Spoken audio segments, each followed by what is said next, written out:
Hello, everyone. Hello.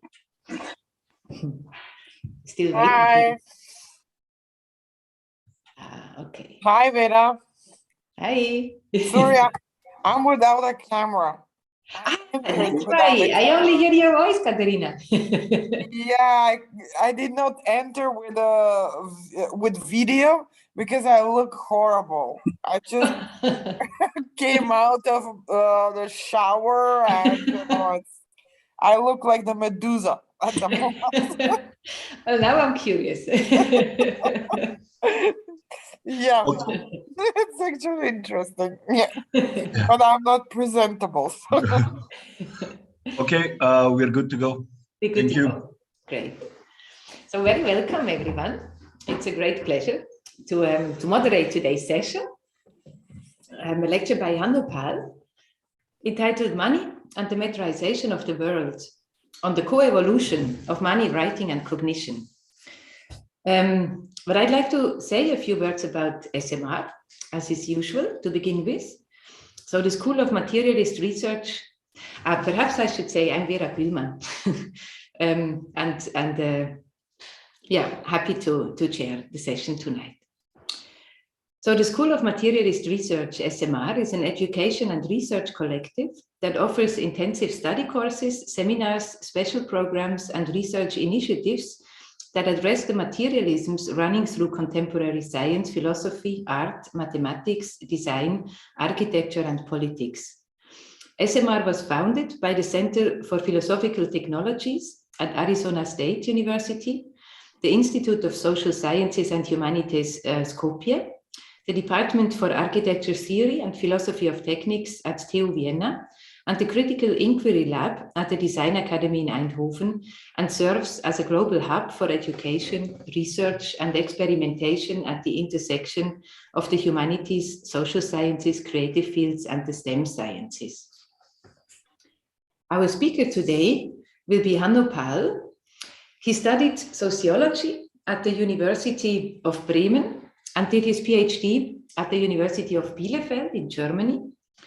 Since then, he has worked at various universities in Germany, in Jena, Bonn, Munich, and also in Switzerland, in Zurich and Lucerne. And he is currently a member of the research group Society After Money, a simulation funded by the Volkswagen Foundation. The goal of this research group is to explore post-capitalist trajectories of commoning via agent-based modeling. Since 2013, Hanno Pahl functions as a research area coordinator for economic sociology of the European Association for Evolutionary Political Economy. His research focuses on the history and sociology of money, the history and sociology of knowledge in economics, and on socio-cultural evolution in general. The lecture we're going to hear tonight, as I already said, is entitled Money and the Metrization of the World on the Co-Evolution of Money, Writing, and Cognition. Hanno, would you like me to present the abstract, or are you better to go straight forward? I think I can go straight forward because I will repeat that. Great. Anyhow. So the floor is yours. Thanks a lot, Vera, for the introduction, and also thanks to everybody who made this possible. I'm really glad to be part of the School of Materialist Research, a series of talks and discussions. So let me share my screen with you. There it is. And okay, it says I cannot start with the presentation. I will just try it again.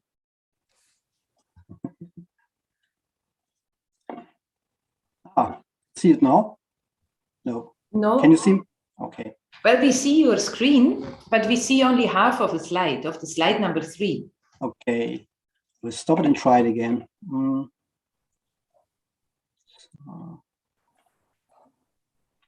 You see it now? No, now it's not shared. No. Okay.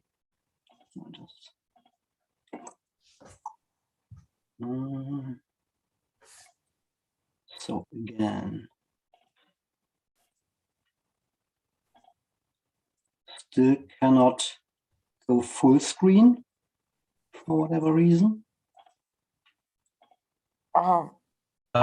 See everything, I think. The entire PowerPoint. So there is one main slide, and on the left side there is this line sequence of slides. Right. The problem is that I cannot go into the presentation mode. Like I can't switch to full screen for whatever reason. That's strange. Go to Einfügen maybe. Slide the slider up on the side of the screen and you'll be able to see the whole thing. Pardon me? You have a slider on the right-hand side of the image. Slide that up and we'll be able to see the whole slide. At the moment, you slid right down to the bottom and we can only see a slot of the slide. Yeah. I get it. So the problem is, this is frozen now, so I cannot... Hanno, my suggestion is just stop the share screen, close the presentation, open it again. Yeah, the problem is I can't even close it now. Yeah. I'm trying to close it. It doesn't work. So what? Because we were joking about things like that. in the test run, it worked perfectly, and then we were joking, and now it's happening. What I would try to do now is to. I can now. Okay. I try to. Now I was able at least to shut down the program again, and now we'll open it again. So like this. Now I will try again to share my screen.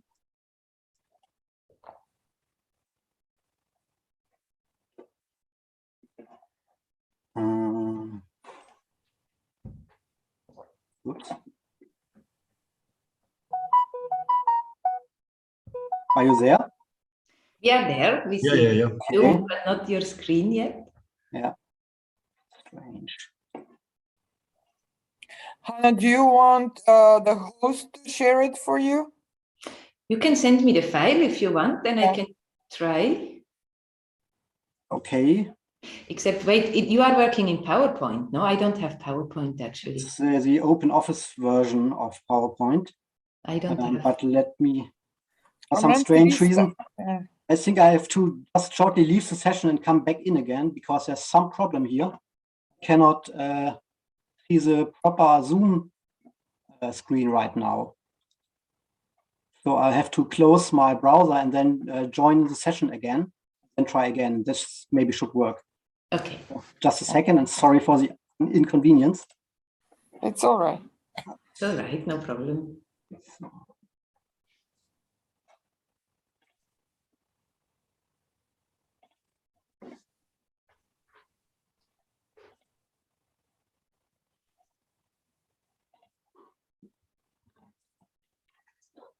Yeah. We still see you. So now, yeah.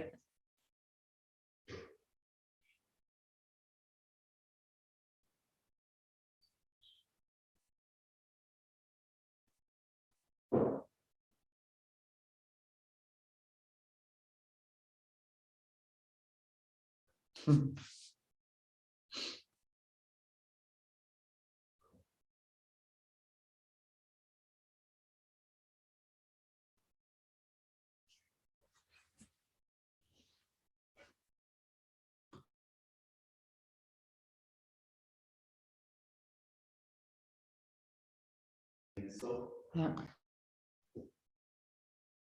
Here I am again, and now I'm trying again to share my screen. Hello.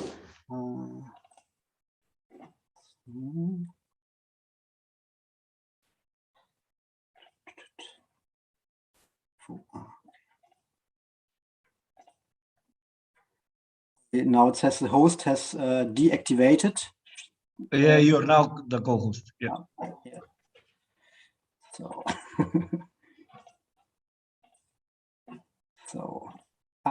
this looks good, I think. Yeah. Okay. Yeah. Perfect. So, okay. Then let me start. As announced, my talk deals with the genesis of money in ancient Mesopotamia and in ancient Greece. The focus is on the gradual metrization of the world and the development of forms of cognition that accompany the appearance of the respective forms of money. One may speak of a co-evolution of social or material practices with forms of thought involving external memory devices like clay tablets or metal coins, which has of course been the main topic of rather unorthodox Marxist thinkers like Alfred Sohn-Rethel, Boris Hessen, Henrik Grossman, and many others. Let me first contextualize what I will speak about a little. First of all, although the topic addressed is an historical topic, obviously, my motivation to engage with ancient societies stems rather from a general interest in socio-cultural evolution. So when I look at the genesis and effects of money, I aim to detect patterns in historical developments that might be highly relevant for us today. But of course, one should nevertheless try to stick to the state of the art of the respective historical disciplines when engaging with ancient societies.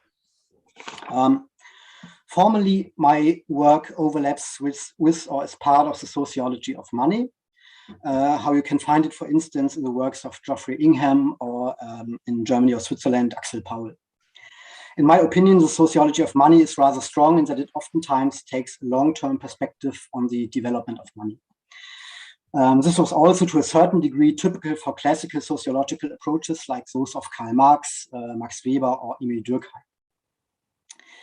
While the mainstream of today's so-called new economic sociology has a much more limited agenda of research, caring mostly, to put it a bit polemical, about wine markets, lotteries, job market networks, and so on.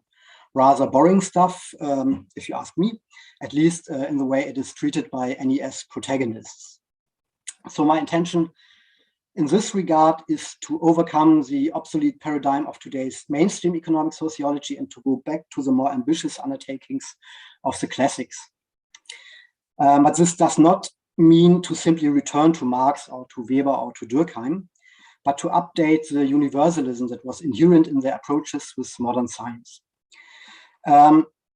And it seems necessary to build an economic sociology that is able to deal with today's big problems, for instance, the revolution of information technology, as well as of finance, under conditions of a more and more rather nasty post-democratic regime and also the climate crisis.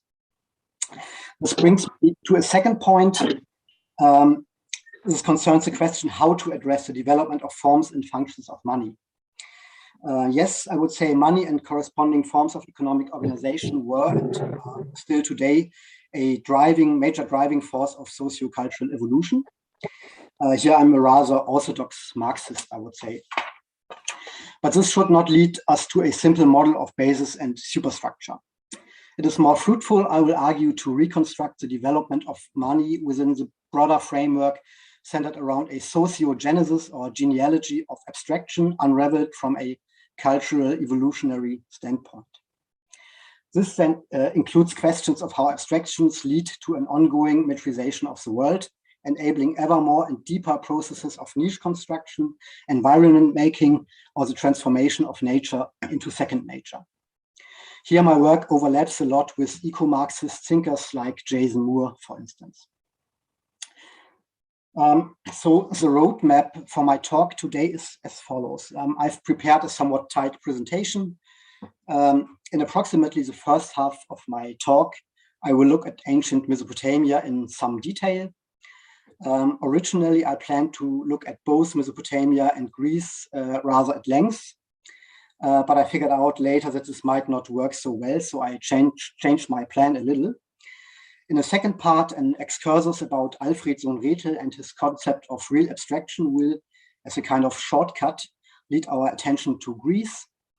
Here I will also address some core aspects of a materialist theory of knowledge. And against this background, thirdly and lastly, some more remarks about ancient Greece should be sufficient to give you an idea of my approach on money and abstraction. My talk today is based on this book that was published last year. It's in German, and I plan to publish at least the basic findings in English as well, of course, but have not found the time to do so yet. With respect to Mesopotamia, roughly in the 4th and 3rd millennia BCE, I reconstructed the emergence of the earliest form of money as a bookkeeping device used in the context of a rather centrally organized economy. When one looks closely, one can see that the emergence of this form of money as a standard of value was interlinked with the emergence of proto-cuneiform writing, as well as with the world's first systems to measure volumes and length. As for ancient Greece in the 1st millennium BCE, like classical ancient Greece, what can be reconstructed is a parallel development of money as coin, of the vocal alphabet, of pre-Socratic philosophy, and of the polis.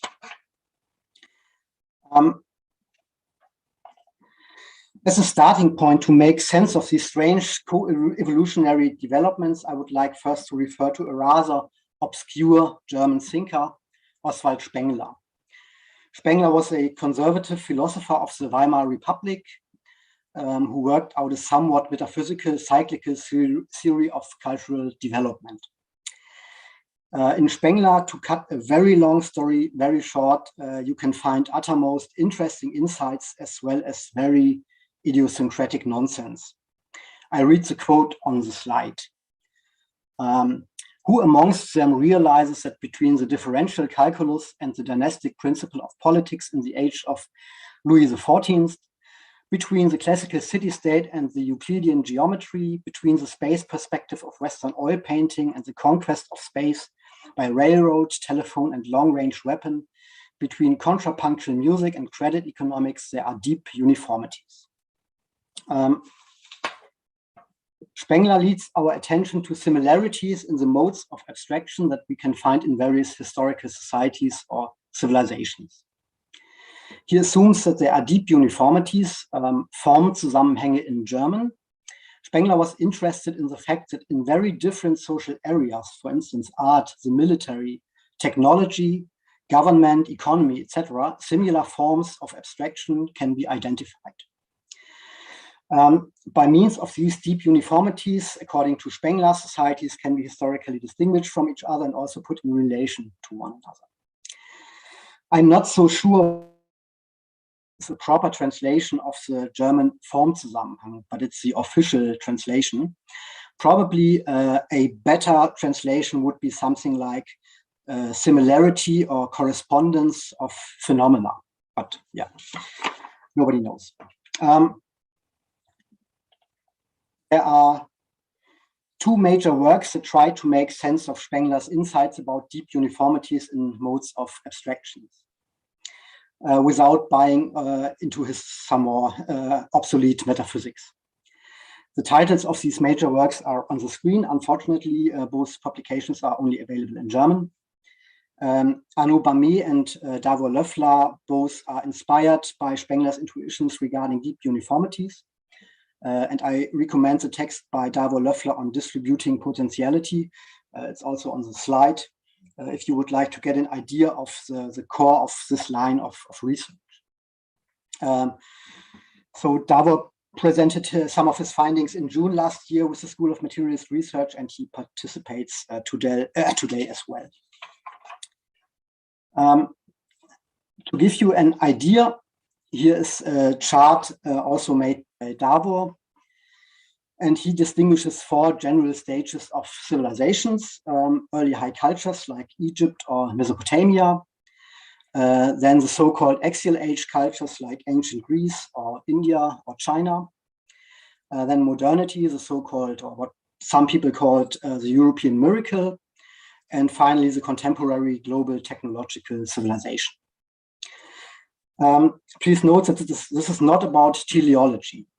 It's about cumulative cultural development, the so-called gradual effect, for instance, but also the so-called mountaineering effect, and it's about path dependencies.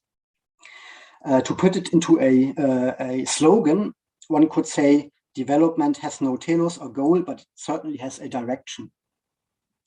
For sure, there are fallbacks. For instance, the so-called Bronze Age collapse starting around 1100 BCE, or later the breakdown of the Roman Empire. but overall there is cumulative development and somewhat or a whole lot of convergent evolution. And so it is possible, I would say, to detect patterns in historical societies and to reconstruct lines of development. For instance, for the printing press to come into existence, you obviously need writing before. Or modern credit money did not come out of nothing, but had precursors, for instance, coin money or privately issued bills of exchange.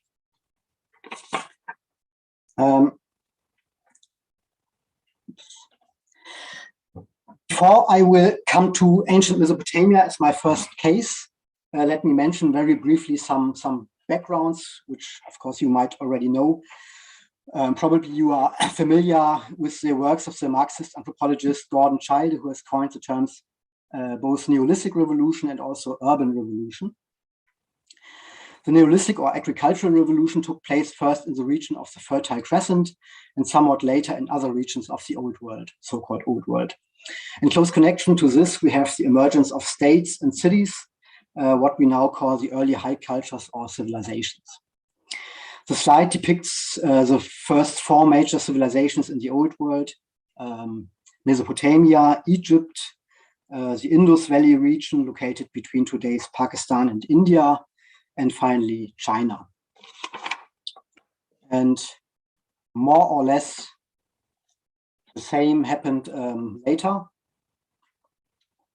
at other places and mostly independently, for instance, in the Americas. Of course, there's much research going on today on these topics, but to make my points, I think I don't have to go into any details right now. So let's switch to Mesopotamia. I argue in the book that in Mesopotamia we can identify deep uniformities or processes of co-evolution with regard to the emergence of money, of a money of account, of cuneiform writing, of metric systems for weights and volumes, and also of number signs. Of course, using the concept of deep uniformities as a research strategy is an empirical affair, and by this it is sort of open-ended. For instance, due to capacity constraints, in my book I have not looked in much detail on parallel developments, for instance, in law, in art, or in religion, or for instance, in mathematics. But one would, of course, expect that developments in these other fields are quite similar with respect to the types or forms of abstraction involved.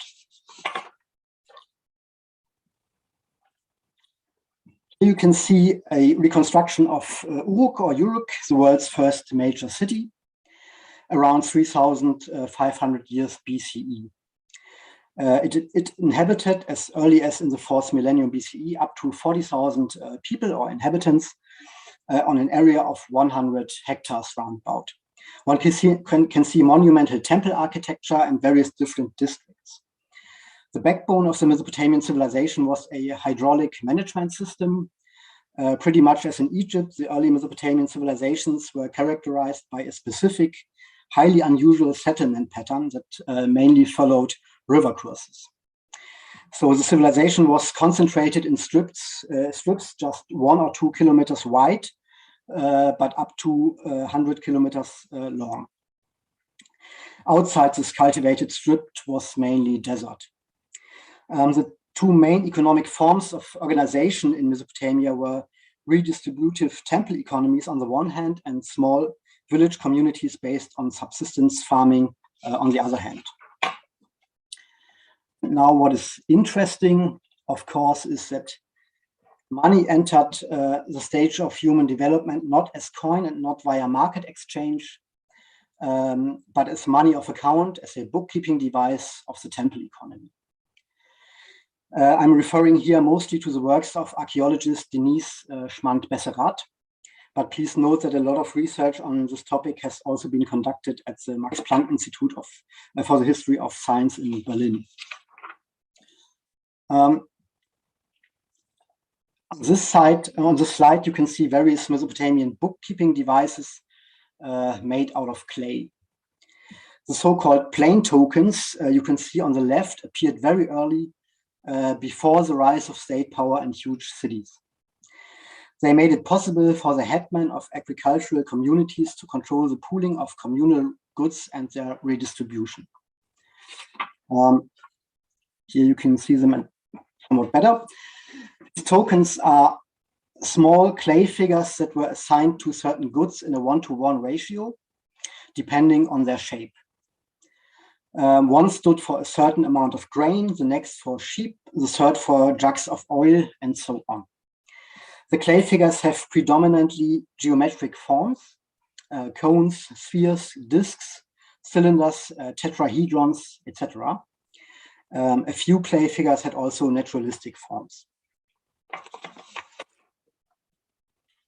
In later stages, tokens were combined in sealed vessels, also made out of clay.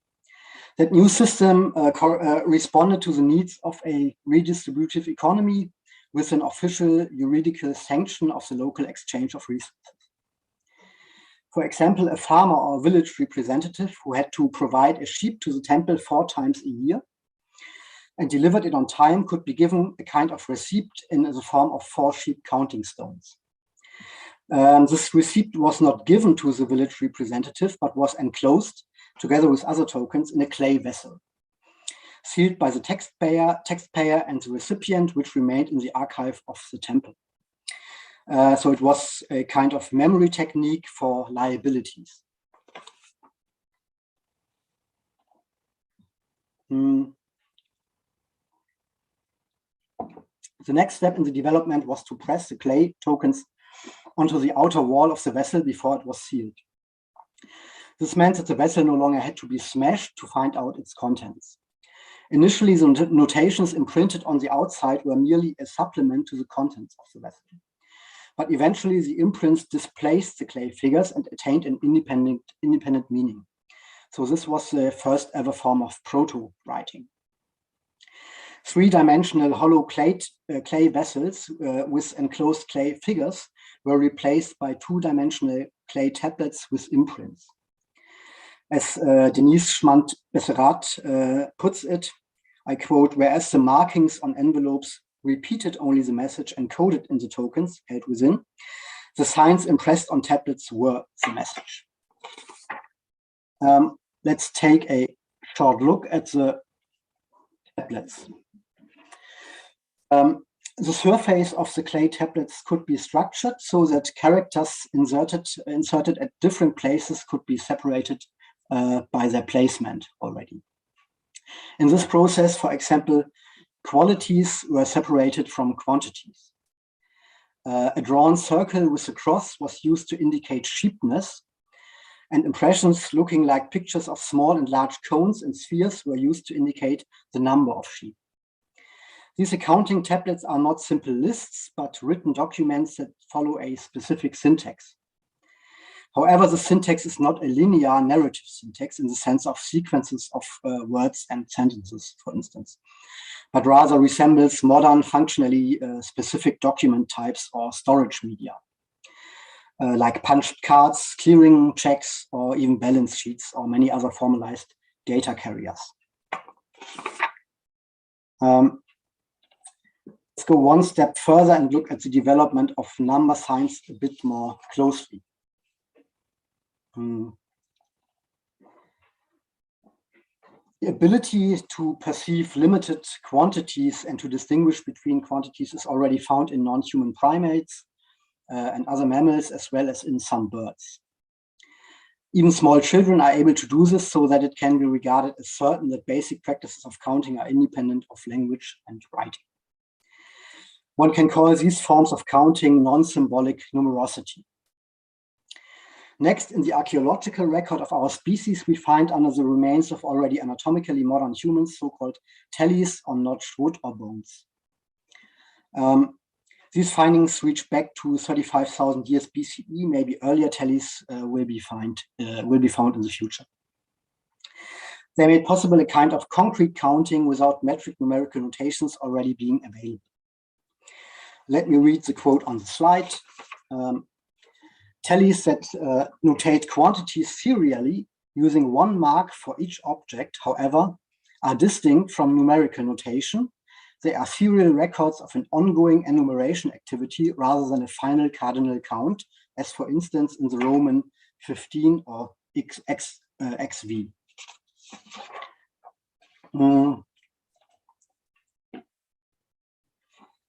Such a one-to-one correspondence of counted objects and number signs existed also at the start of the development in Mesopotamia.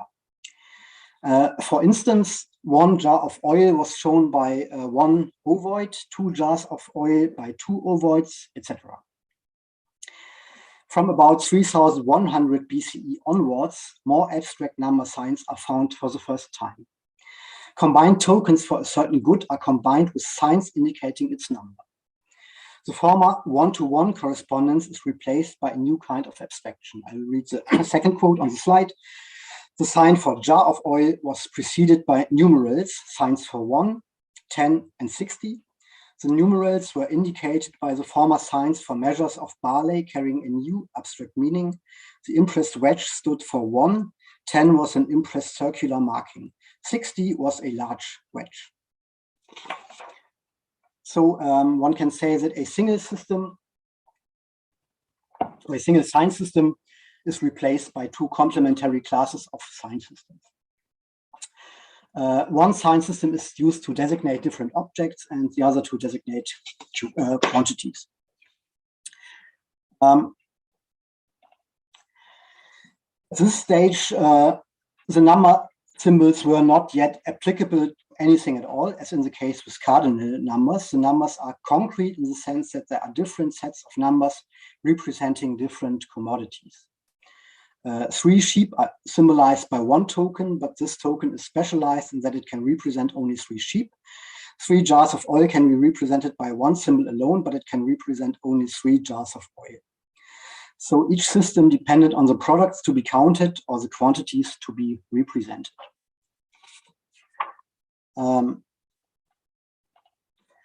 As has already been revealed, it was not only the early money of account as a bookkeeping device that made goods and labor calculable. Goods and labor were standardized and made interchangeable also through non-monetary systems of measurement of volumes and of lengths for the most part. As Colin Renfrew has put it, the formulation of coherent systems of weight and measure is one of the most significant early developments of the human intellect. Just for fun, I copied a well-known equation, or equation in quotation marks, from Karl Marx Capital Volume 1 in this slide, where it becomes evident that systems of weight and measure are of uttermost importance for the constitution of value relations. And the reference you find on the slide, a text by Hans-Dieter Bahr, and also in German language, is one of the very few examples known to me where this topic had been addressed quite early on within Marxist theory. The title translated would be something like the class structure of machinery. Okay. Schwandt-Besserath emphasized that the symbols of the simple counting stones, the cones, the spheres, and the discs, etc., were not yet abstract standardized measures, but referred to concrete vessels. For instance, a small basket, a large basket, a granary, which were not metrically determined and therefore not precisely translatable into each other.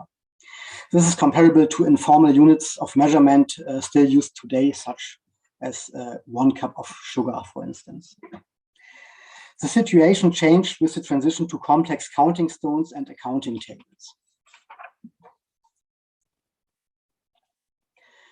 The clarification and standardization of the intersections between the most important metrological systems, grain capacities and discretely counted objects such as people and beer jugs on the one hand, and lengths and areas on the other, was a core concern of the Mesopotamian temple economies. The needs of the administration brought about the preservation of extremely stable conventional relations that span the entirety of the early Mesopotamian history. For instance, 1 shekel of silver equals 300 liters of barley, equals 12 liters of sesame oil, equals 6 or 10 minas of wool, equals 2 or 3 minas of copper, So as Liverani has put it, the artificiality directly dependent on the needs of the centralized and impersonal administration, and brought about a true revolution in the mental perception of reality, which was just as relevant as that derived from the introduction of writing.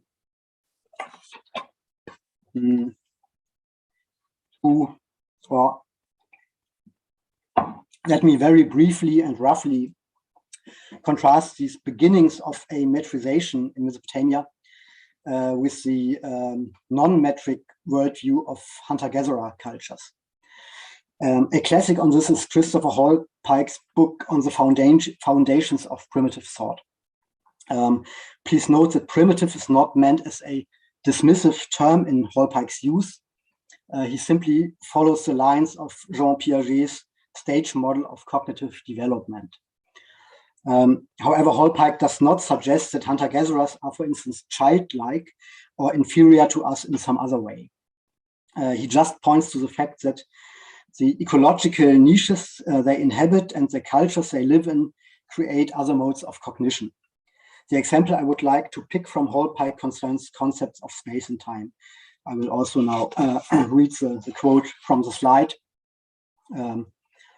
Primitive time is based on sequences of qualitatively different events, such as those of the seasons or daily activities. In such cases, it is evident that these qualitative sequences are peculiar to each community, so that it becomes impossible to coordinate duration, simultaneity, and succession from place to place, thus making different sequences of events incommensurable. The spatialization of time, its incorporation in process, and the lack of homogeneity, continuity, and uniformity are the principal characteristics of primitive time.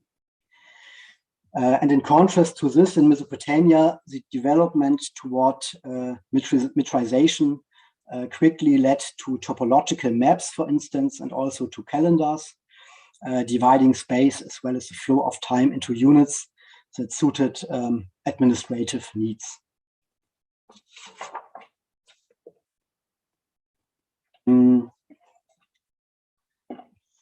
Let me in the next step shed some lights on further developments, both of writing and of money in Mesopotamia. In both cases, we have a sort of shift from a single-purpose device to a more or less all-purpose device or multi-purpose device. Maybe we can even speak of acceptation here. In evolutionary theory, acceptation describes a shift in the function of a trait during evolution. For example, a trait can evolve because it served one particular function, but subsequently it may become to serve another. Bird feathers are a classical example. Initially, they may have evolved for reasons of temperature regulation, but later were adapted to flight. The origins of writing lay, of course, in the context of central planning. As you can see on the slide, and as we have seen before, the clay tablets did possess a kind of syntax, a specific way of arranging the characters, but this was not a linear narrative syntax. The style of the proto-cuneiform tablets is rather telegraphic. Oops. Can I go back? Yes. Grammatical information such as verb forms or noun cases were not yet present. The tablets show only the core morphemes of words without prefixes or suffixes. But next, interestingly, within a few hundred years, writing was used no longer only to depict goods, but via phonetization to code and represent language. Only a couple of hundred years after the earliest traces of proto-writing, between 2600 and 2500 BCE, we begin to see the world's first literature, myths, hymns, and also prayers. We see the names and deeds of kings recorded, laws, international treaties, letters, magic, medicine, recipes for food and industrial production, mathematics, astronomy, and astrology. An overview, so to remember, to visualize where we are now, here's simply a very helpful chart from Wikipedia, where you can see Mesopotamia at the top right in the middle.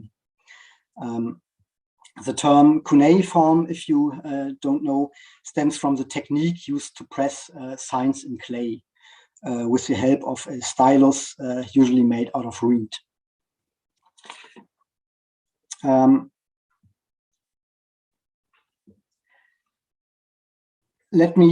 cannot look at this process of phonetization in any detail right now. Just to give you an idea, when one browses through the literature on phonetization in Mesopotamia and also in general, two mechanisms or problem contexts are mentioned very often. The first is homophony, which is common in the Sumerian language, which was spoken in Mesopotamia, could have given the idea of using a pictogram to designate not only the object that it represented directly or indirectly, but also another object whose name was phonetically identical or similar. One had only to detach the primary connections of the signs to an object to arrive at a phoneme, something that is not a concrete reality, but something more universal and belongs only to the spoken language. The second dimension mentioned is the existence of different languages in a region with one writing system. Let me read the second quote on the slide. What finally encouraged such a step forward was the existence and the use of the Semitic language besides the Sumerian one in Mesopotamia during the first half of the third millennium. And the consequent obligation to transcribe and record the Semitic language with pictophonograms that were invented by the Sumerians for their own language. However, this might have been in detail with the emergence of phonemes. There's a new mode of abstraction, and that's quite important. Signs no longer represent only things or thoughts, but also words or syllables, on the condition that the reader must now know the language of the person who has written something. Signs in their phonetic use are already signs of a second order. But please note that we have not yet a proper phonetic alphabet in Mesopotamia, like it was the case later in Greece. Most signs had a double meaning. Their first order meaning remained intact, signs referring simply to objects. While the second order meaning, their phonetic meaning, was a sort of add-on used only in special circumstances. An empirical indicator for this is the number of signs that never went below 600, which is of course a lot compared, for instance, with the 20-something letters of the later Greek alphabet. Also, the degree of rasterization, in quotation marks, never went below the level of syllables. There was not yet a distinction between vowels and consonants.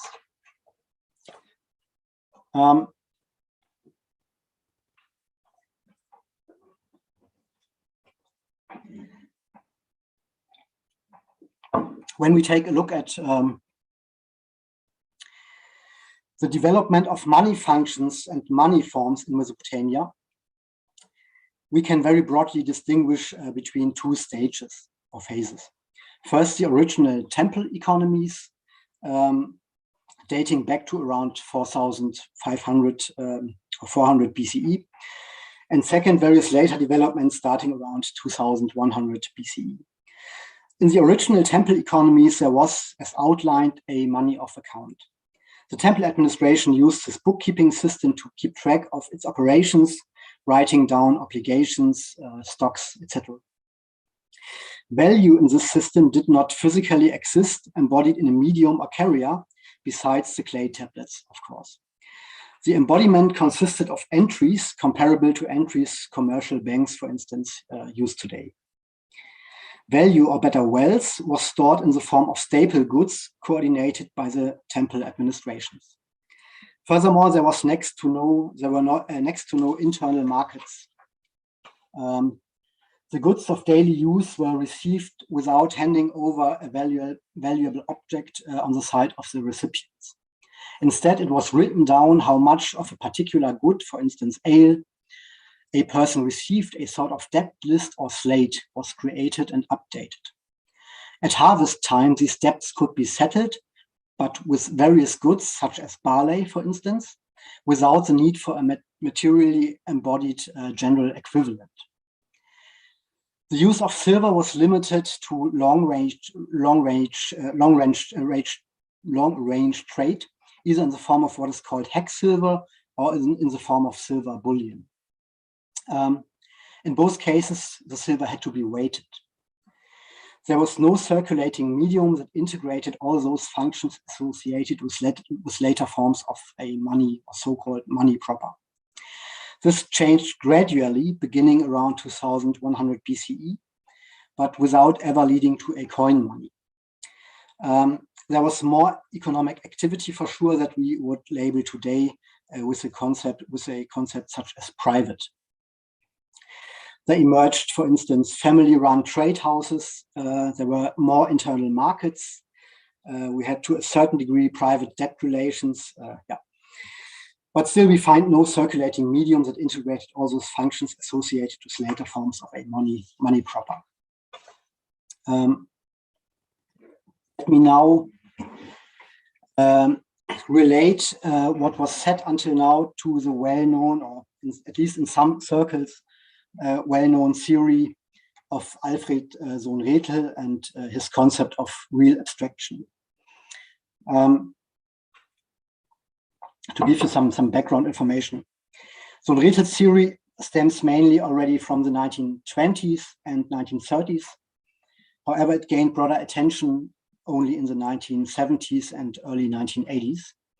As a left-wing Jew, Sohn-Rethel had to leave Germany when the Nazis came to power. He tried to get support from the Frankfurt School that emigrated to the US, but this did not work out, mainly due to Max Horkheimer, who never liked Sohn-Rethel's ideas, while on the other hand, Adorno appreciated them a lot. So Sohn-Rethel's academic career came to a stop early on, and he had to work as a French teacher in Great Britain in the 1950s and 1960s. And then in the 1970s, already above the age of 70, he became professor at Bremen University in Germany, one of the academic hotspots of post-68 left-wing theory. On the slide, you can see a drawing of Sohn-Rethel by the artist Kurt Schwitters, done while both were interned as German immigrants in Great Britain during World War II. The second picture is a picture of Helmut Reichelt, former professor of sociology at Bremen University. Best known as a main protagonist of what is called Neue Marx-Lektüre in German, translatable as New Reading of Marx. Reichelt wrote a quite legendary PhD thesis on the logical structure of the concept of capital according to Marx in the late 1960s at the University of Frankfurt. And when applying for a job as professor at Bremen University, he was strongly supported by Sohn-Rethel, and both collaborated until Sohn-Rethel's death in 1990. When I studied sociology in Bremen in the second half of the 1990s, Reichelt introduced me to Sohn-Rethel's theory, and I was immediately flashed. However, back in the sad days of the late 1990s neoliberal idiocracy, everybody discouraged me to do my master's thesis and later my PhD on Sohn-Rethel's theory. It was regarded as a dead end. And today, of course, Sohn-Rethel is somehow back. There are conferences and edited volumes about his theory, and in Germany, Oliver Schlaut has very carefully edited Sohn-Rethel's collected works. What I want to point out in the following are three things. First, I want to sketch what Sohn-Rethel meant with his term of real abstraction. Second, I want to contextualize his theory to show that his undertaking was not obscure or idiosyncratic nonsense, but rather typical for the early 20th century. And lastly, I want to point out how we today continue his line of research with respect to a broader approach, such as the one centered around deep uniformities outlined by me so far.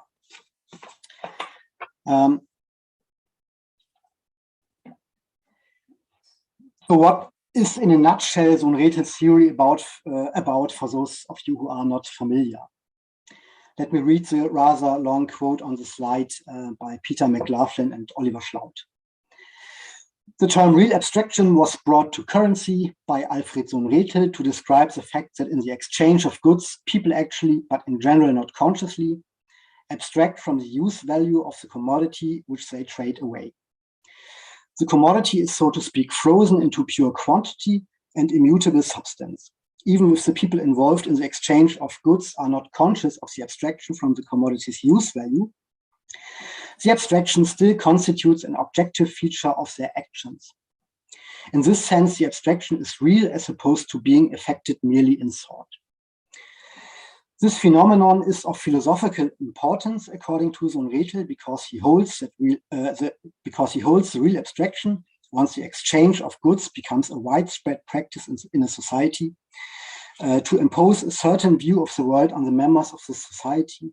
Real abstraction is thus similar to Kantian categories that structure experience, or like a looking glass, which shows us an image of the world in terms of numbers and general laws.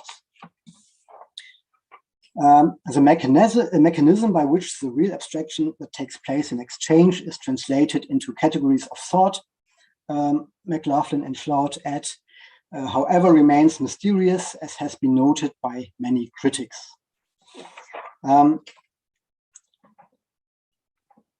While the specifics of Sohn-Rethel's theory might be classified as somewhat idiosyncratic, his undertaking in general, I would argue, was rather typical. This was the spirit of the University of Heidelberg in the 1920s and 1930s, so to speak. Max Weber drafted his monumental program of a sociology of Occidental rationalism at Heidelberg. It was there that Georg Lukács received the stimuli from which in 1923 history and class consciousness emerged. Karl Mannheim's sociology of knowledge was born there, which explored the connections between the paradigms of epistemology and the historical social situation of being. And still the works of Norbert Elias, written in the 30s, cannot deny how much they owe to the genius loci of Heidelberg. They too revolve to no small extent around the problem of the sociogenesis of rationalism. And probably one can even go one step further and argue that Sohn-Rethel's approach was a specific variant of a naturalistic epistemology. The definition of naturalistic epistemologies was offered by Quine in the late 1960s, arguing that questions of cognition and knowledge should not be left only to philosophy, but should instead be addressed by the various branches of real-world sciences, including natural sciences and social sciences. To quote from the slide, I hold that knowledge, mind, and meaning are part of the same world that they have to do with, and that they are to be studied in the same empirical spirit that animates natural science. There is no place for a priori philosophy. I put some names on the slide that represent strong accounts that we can subsume under the umbrella term of naturalistic epistemologies.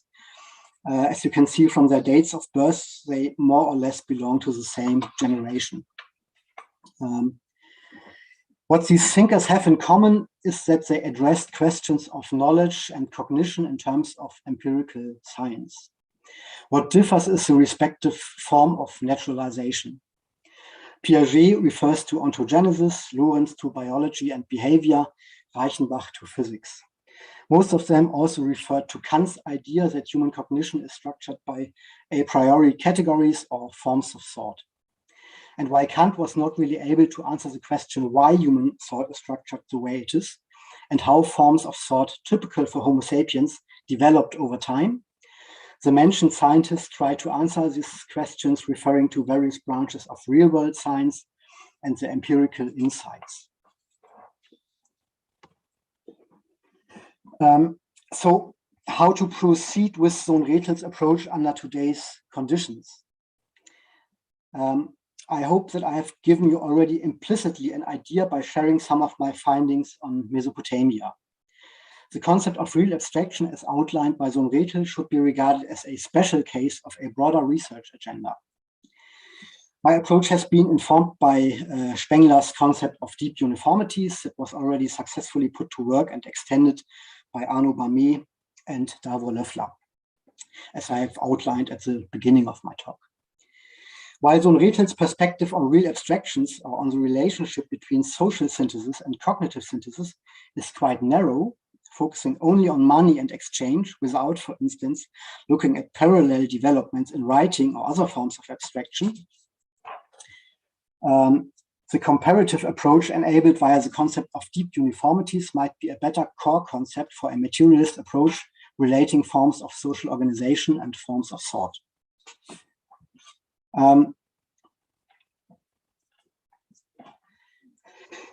For briefly offering some insights on my findings on ancient Greece, let me mention some recent works on the concept of real abstraction that are helpful. The first work you can find on the slide is by Joachim Sharper. Sharper argues that processes of real abstraction did not start in Greece, as Sohn-Rethel argued, but can be found already in ancient Mesopotamia. He points our attention to real abstractions not in the sphere of circulation, but in the sphere of production. In Mesopotamian temple economies, we find very early on the notion of the workday as a standardized measure or unit used by the administration. As with the process of metrization outlined by me today, thought abstractions are closely interlinked with practice, and this seems to be a general feature of socio-cultural development. The second work you can find on the slide is by Peter McLaughlin and Oliver Schlaut. And they focus on early modern developments of technology and natural science, which was already the focus of Boris Hessen in the late 1920s and of Hendrik Grossmann in the 1930s.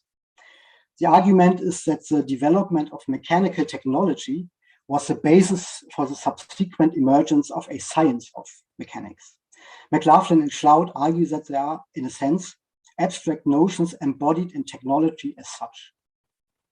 To give an example, they give the production norm of a transmission mechanism such as a clockwork expresses an abstract notion of friction-free motion. An abstract notion of friction-free motion. So they are real abstractions performed by technology first that are later systematized by science. Finally, two books by Richard Seaford have to be mentioned. The first one, Money and the Early Greek Mind, is already a classic, I would say. Seaford did what Sohn-Rethel was only aiming at, showing in detail the co-development of a pervasive monetization in the Greek colonies in Ionia, now Western Turkey, starting around 600 BCE and the emergence of the pre-Socratic revolution in thought. He shows in painstakingly detail how the pre-Socratic cosmos is astonishingly similar in various respects to the attributes of coined money and its circulation. In contrast to Sohn-Rethel, Seaford is more skeptical of a rather simple logic of derivation, focused only on money and exchange, and refers to a more general account found also in the Durkheim school. Let me read the quote on the slide.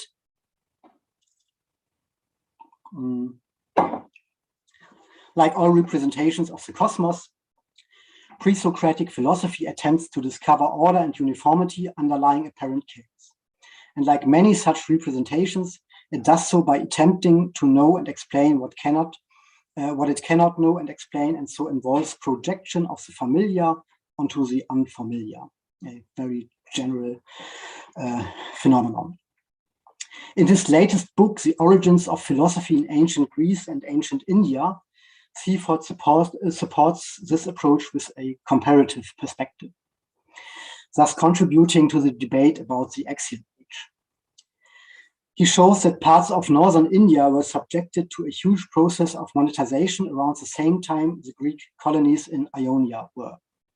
And he also shows that Indian philosophy and metaphysics of that time were marked by the projection onto the cosmos of the abstract, quasi-omnipotent, and personal substance embodied in money. To slowly come to an end, in my talk, I have outlined core aspects of what I would regard as deep uniformities in the modes of abstraction for ancient Mesopotamia.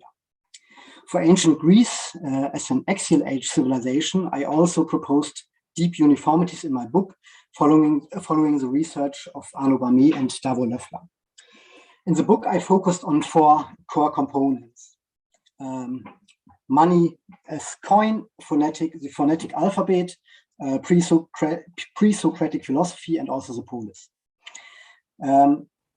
As I can't look at this in any detail now, I will at least give you some ideas about the underlying logic of research. Let me therefore show again the chart made by Davor that I showed at the beginning of my talk. On the right side, you can see the term process emulative recursion. While for each of the stages of socio-cultural evolution, one can detect deep uniformities, there are, if we compare civilizations over time, ratchet or mountaineering effects. Later civilizations built on the advancements of earlier ones. Davor has elaborated a specific concept to make sense of ratchet or mountaineering effects, a rather strong concept, and that is what is called process emulative recursion.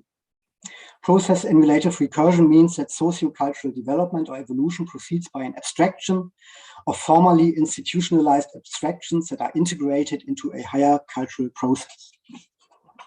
Again, I cannot go into the details of where this concept process emulative recursion stems from, but let me just mention the so-called Tübingen model of the expansion of cultural capacities developed by Miriam Heidle and colleagues. And you can find it on the slide, but it's really now only a shortcut I can offer. We can come back to this in the discussion. Because it was this model that enabled Davor to arrive at his concept of process emulative recursion that was also very helpful from my account on the development of money forms and money functions. The aim of Miriam Heidle and colleagues was to systematize the development of the uses of tools in early hominins and early Homo sapiens. Tools found in the archaeological records enable a backtracing of the necessary cognitive capacities needed to build the respective tools. When doing so, one can identify again stages. Although stages here do not imply again unilinearity and necessary progress, but refer to cumulation and past dependencies. For instance, if we compare the earlier tool technique of a spear with the later technique of bows and arrows, we can see, as Davor has put it, the quote is on the slide, that the bow and arrow emulates the entire spear thrower assemblage. The bow and arrow, thus, in its material composition, recursively contains and addresses the whole purpose and context of the previous performance as an abstraction.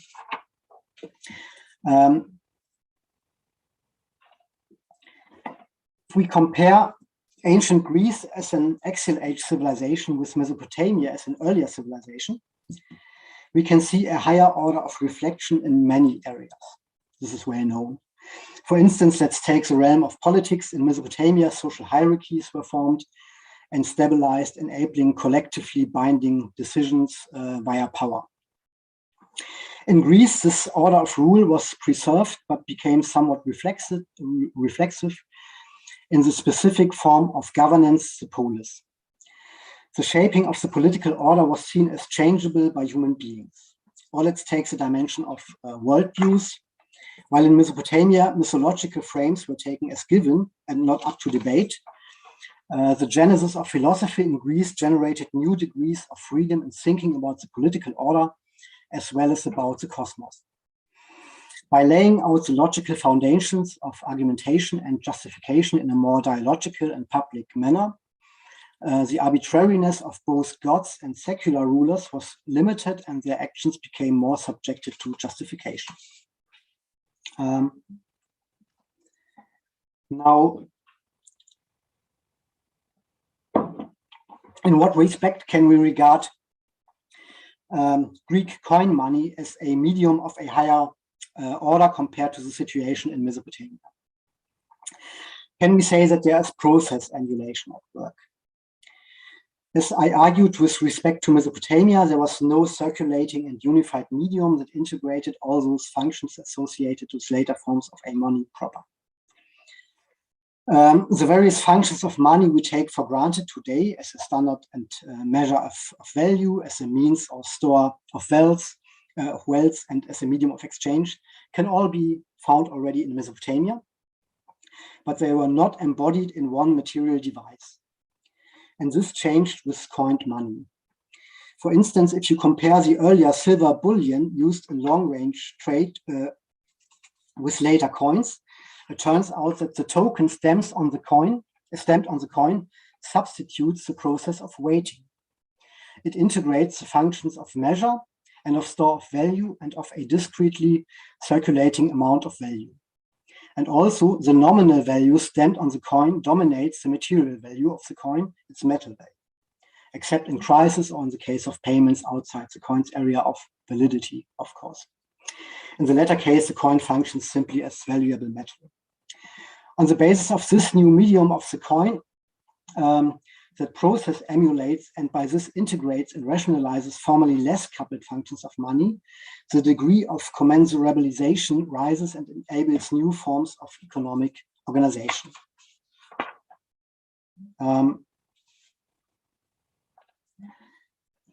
Of course, it is necessary to contextualize the genesis, the use and the effects of coin money. It is not adequate to simply postulate some necessary development. For Greece, the research for my book has revealed a rather long list of factors that can be assumed to have been important in enabling conditions for the rapid diffusion of coin money in ancient Greece. I will mention only two of them now, a few more are on the slide. After the practice of coin making was taken over by the Greeks from the kingdom of Lydia, it spread quickly to the Greek mainland, but not at this time to most other empires in the region. The polis of Athens started minting coins, or its own coins, at about 445 BC. One practice already established in Greece since the Dark Ages that might have played a role in the quick acceptance of coins concerns the character of sacrificial cults.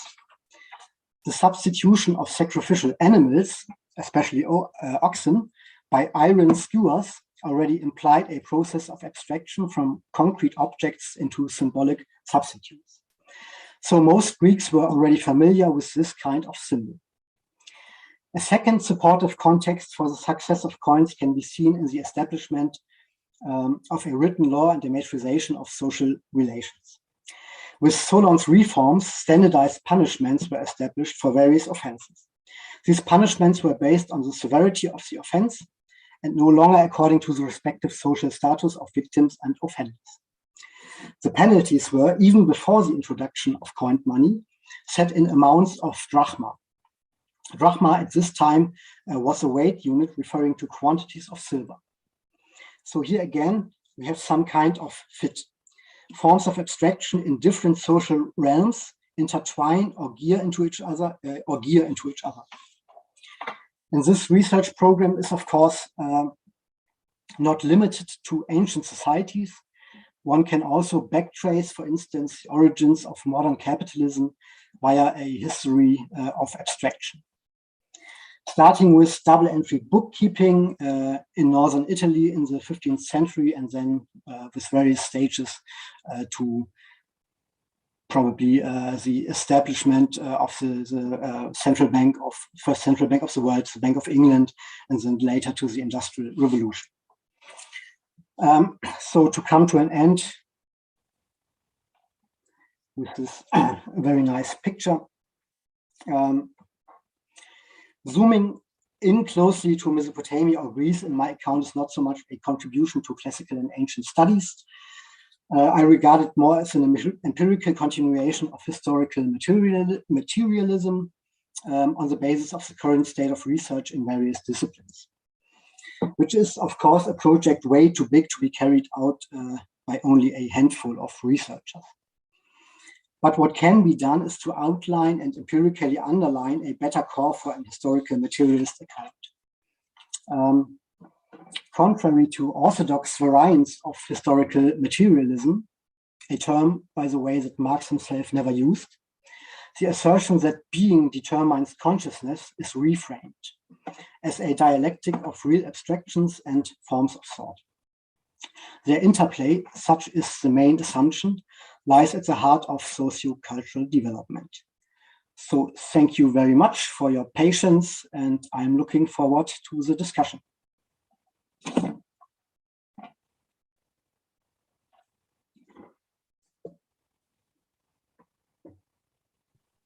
I was muted. Thank you very much, Hanno, for the presentation.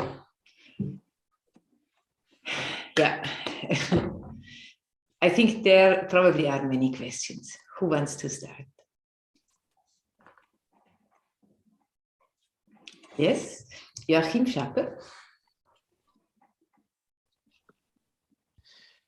Thank you very much. Thanks a lot, Dr. Pahl, for this very rich presentation. I've got loads of questions, and I'll start with just a remark. The way you've singled out positively Spengler, of course, is right, and he was a colorful figure, read and appreciated by Ernst Jünger and many right-wingers, and just a handful of left-wingers, but it was obviously an extremely insightful guy. But what you find in his reasoning about these Formzusammenhänge, you do find already in Marx and Engels, right? Mm-hmm. You've singled out positively Spengler, and Spengler probably, this is just a historical remark, but in terms of the intellectual history, but Spengler presumably got this without telling us from his reading of Marx and Engels. Mm-hmm.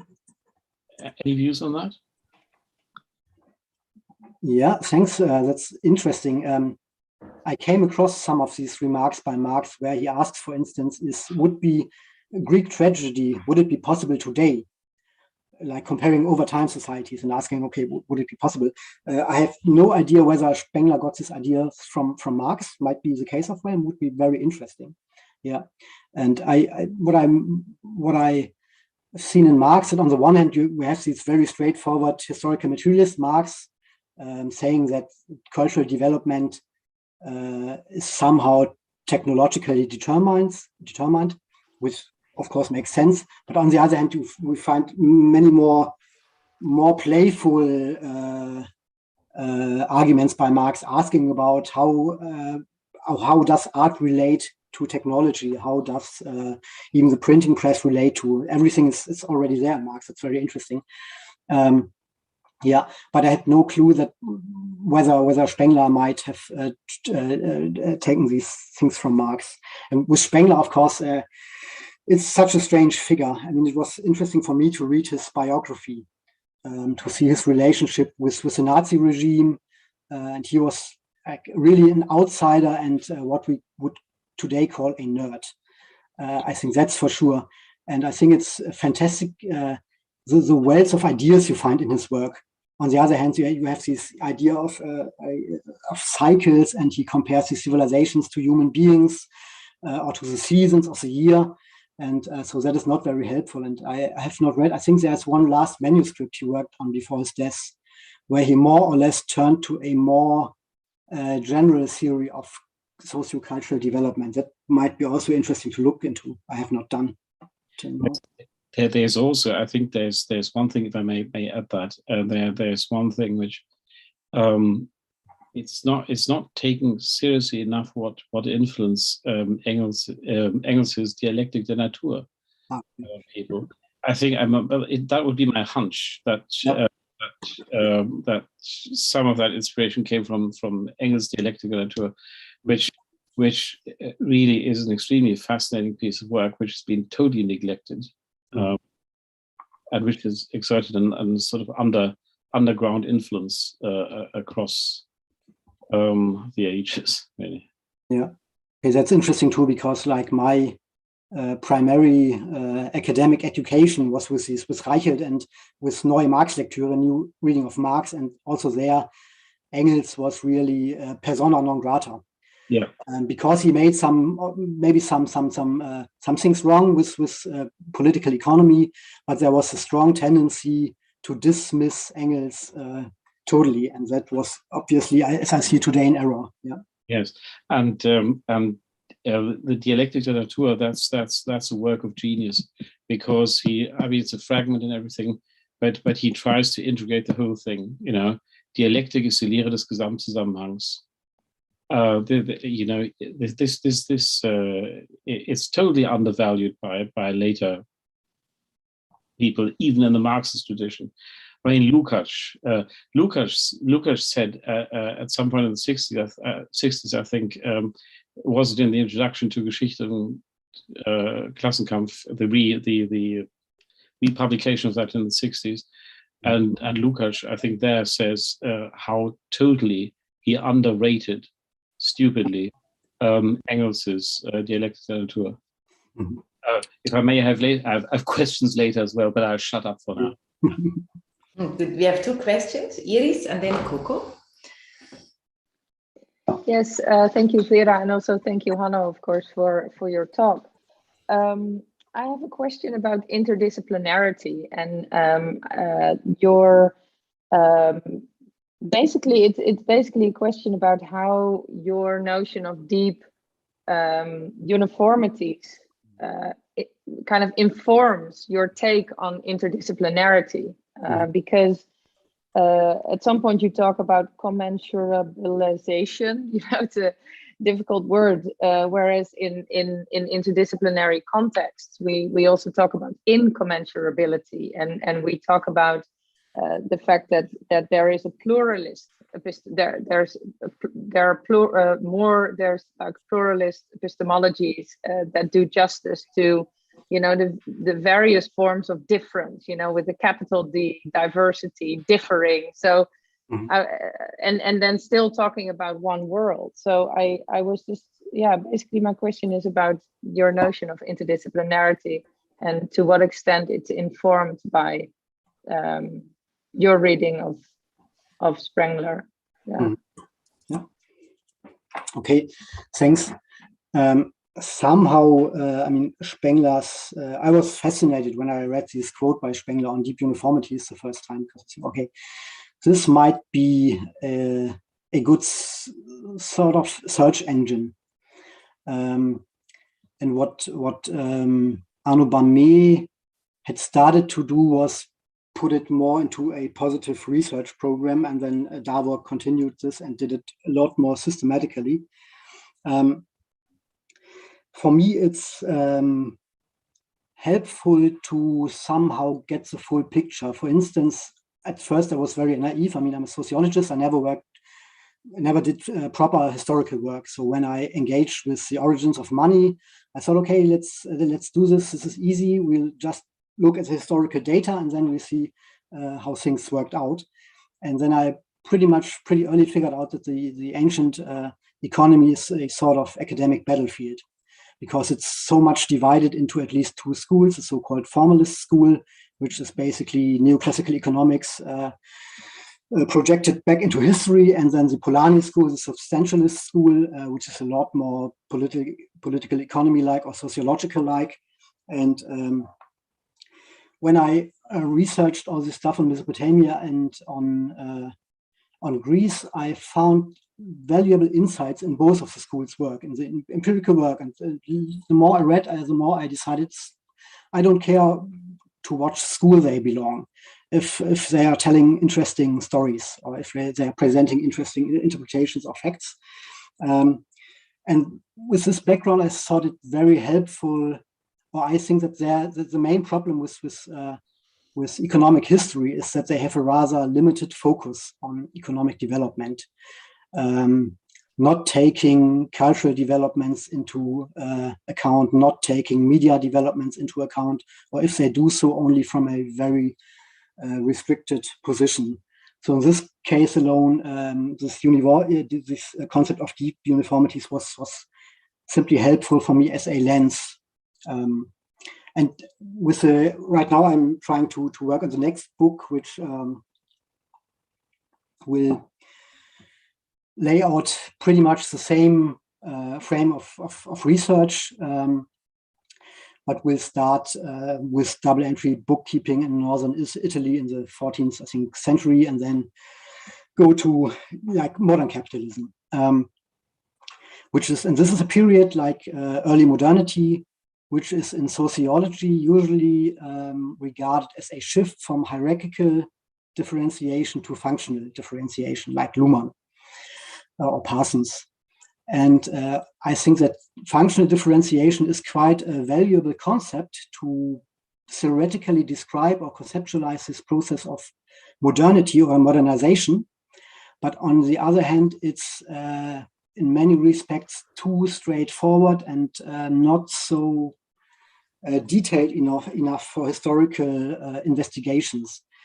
And so my hope is that for the second book, this concept of uniformities will be somehow related to functional differentiation, to find sort of a middle ground. We have these two big models in sociology. Either you say the modern society is functionally differentiated, or you say via Bourdieu, it's still class structure all the way down in many different fields. And so my hope is a bit to use this concept of deep uniformities to get a third position. I think I should move or we should move to Coco Canters, who is also researching money, and you just made this move also to facts. I think maybe in the context of the School for Materialist Research, we can talk about like interdisciplinarity at some point, and also kind of think about how, for example, I put it in the chat already, somebody like Suzanne Langer makes an opposite movement in her interdisciplinary approach. So she would be utterly fascinated by, for example, 2 schools or 1,000 schools, and she would be interested in then creating conceptual clarity and conceptual depth, which to some extent seems to be a movement in an opposite direction, but it's a different discussion, and I think maybe we can have it at some point. Mm-hmm. Thanks. Yeah. Coco Canters. Yeah, thank you, and thanks, Hanno. So, yeah, as Iris mentioned, I also study money. I'm an economic anthropologist, so I followed your talk with interest. In the beginning, you quoted Burroughs, and who said, "I want to see the manager." Right? A very good quote, I think, very relevant, because what we often overlook are precisely the people and institutions that steer the design and course of money. Yeah. So my question kind of concerns the empirical, calling maybe upon the sociologist in you. Because this management, that's something that you touched upon at first, kind of referring to the temples, for example. But I didn't hear much other managers, so to say.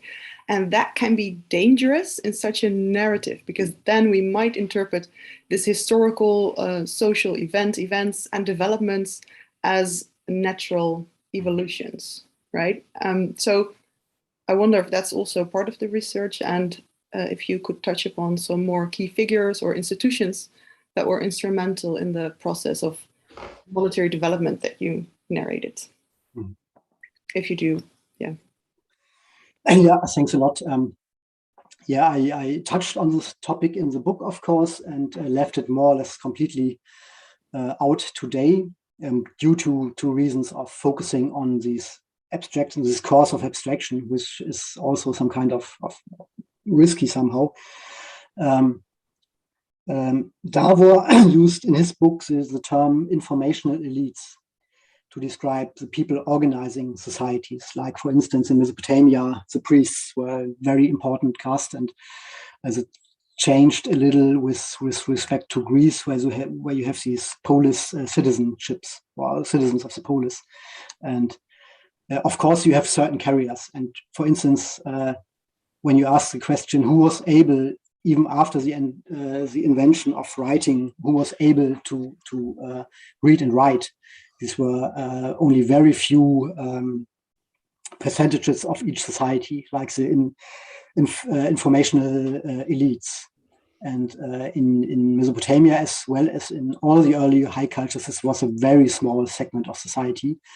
And in Greece, it became a bit broader, depending on the developments. I mean, there are many ups and downs. When you zoom in, you get a much more chaotic picture. So the question is always how legitimate it is to zoom out and to try to grasp some potentially general features. Yeah.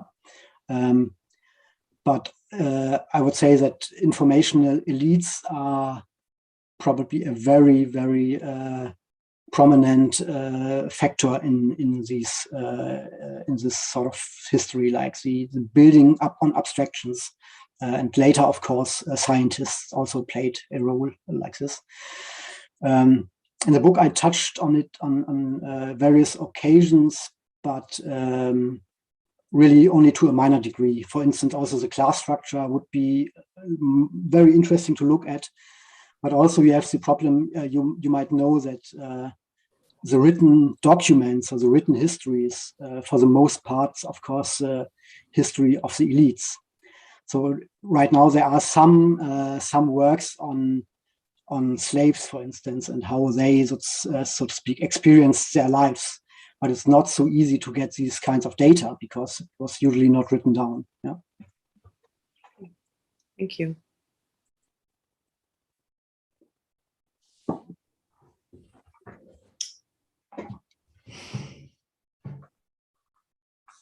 Somebody? Otherwise, perhaps I can ask. I have something, it's not directly related to the presentation, the narratives of the presentation you gave, but what I kept asking myself, since in your CV, you speak of this research project, which tries to kind of, it sounded like an epistemological background to become active in agent-based modeling. Mm-hmm. So that's something very practical and very powerful at the same time. And what I was a bit puzzled in the way that, so I didn't find so clearly let's say the role of code in all of this. So I think but I'm really not that well familiar. But the approach by Sohn-Rethel with real abstraction for me is precisely for this reason so interesting, to say that we can't. So my intuition or my approach would be not to work with Sohn-Rethel in a historical framework, but in a programming framework. And I think that such a paradigm is also what is the main problem with Spengler, no? Because he is basically making an algebra or with the axial age of history as a kind of a material mass to then think with. So the role of code in all of this, how is this transfer working? What is your project context doing with this analogy? Perhaps let's call it like that. Mm-hmm. Mm. This works with agent-based modeling is a bit like another box. I'm engaged in this project. I'm, so to speak, more an project internal observer. Like I did, I was engaged a lot in the field of a sort of sociology of economic knowledge and a sociology of economics some years ago. And during lots of interviews with mainstream economists and also with heterodox economists. And during these interviews, I came across agent-based modeling as something like a new hope for heterodox approaches, because under today's conditions, of course, as an economist, you have to model. That's, if you don't have a formal model, you're out of the business, more or less. And for many heterodox economists, agent-based modeling is very, very helpful because you can escape all these assumptions neoclassical economics works with. So I got interested in this modeling technique, and then I was very glad to join the Society After Money project, to be able to follow along for 4 years very closely or quite closely the development of a new agent-based model. So to see, we have various theoretical ideas, and can we build a formalized model and then a computer simulation where we at the end simply press a run button and then see what happens with the data. So that was fascinating for me to participate, or still is. But it's not directly related with this other research. I mean, in this Society After Money project, what we're aiming is we're referring to these common studies as made famous by Elinor Ostrom, who also even received the Nobel Prize in economics for her work. And she looked at real-world existing forms of organization that are neither market-driven nor state-driven, but independent commons of people organizing themselves.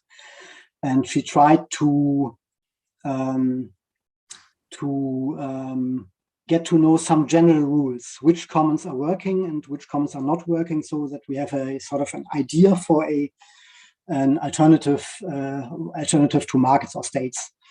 And of course, what is the case with these real-world commons? Most of them are rather small groups, up to at least what I would say 150 persons, which is of course a Robin Dunbar number. The thesis that small groups can organize without law or without money, and the bigger the groups get, the more difficult it gets to integrate and coordinate without such mechanisms as money or law, formal laws, etc.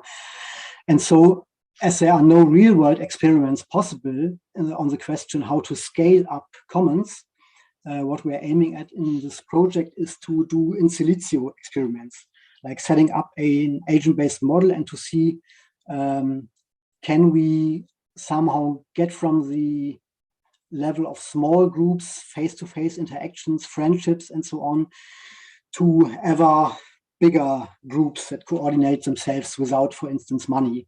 So this is a bit another box in my thinking, while my engagement now with Sohn-Rethel was really, I came across him, as mentioned shortly in the talk, around 97. And I was immediately fascinated by his account on forms of thought and forms of social synthesis. And I had the idea, okay, I will do my diploma thesis on this. And Helmut Reichelt, of course, was very supportive. But everybody else I asked said, okay, no, Sohn-Rethel, forget about Sohn-Rethel. It was totally persona non grata in these late 1990s, early 20s. I think it has only changed in the last 5 years or so. And so all these times, Sohn-Rethel was somehow in the back of my head. And I met then Davor in 2015 for the first time, and he outlined what later turned out into his book.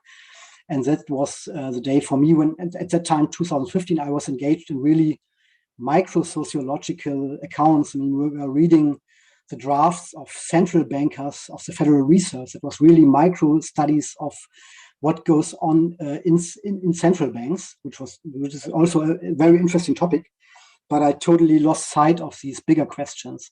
And then when I came across Davor's approach, I thought, okay, this might be a good idea to engage again with Sohn-Rethel's question. And then I thought, okay, what might be my niche? Because Davor's book is quite huge with regard to the topics he deals with. So I thought, okay, what competences I might have to offer a contribution to this book. Yeah. Mm-hmm. Mm-hmm. Hello, can I ask a question? Yes. That's me, Davor. So I'm sorry, I don't know how to raise the hand. I still didn't find it out after many years of Zooming. Yeah, hello, thanks, Arno, for the talk and for mentioning my work so often. It's kind of interesting to see that, a strange feeling. I wanted to just ask you a question that goes a little bit in the direction of what Vera just asked, and also in the same direction that Iris just asked. No, actually, I wanted to answer a question that Iris asked for you, so to speak, and then we will get to the question of Vera back. I just want to say something about the Formzusammenhänge, form relationships, and the steep uniformities. So, Iris, if I understand your question correctly, you're basically saying it doesn't make sense to take up this universalist position, especially if you have these different phenomena that you can only approach interdisciplinarily. So you have the field of money, the field of writing, for example, the field of politics, and those in principle should be incommensurable.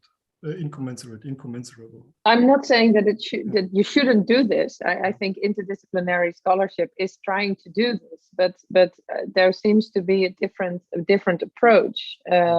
compared to what Hanno was presenting, because of this assumption of maybe this is because of an assumption, a universalist assumption, but I'm not sure.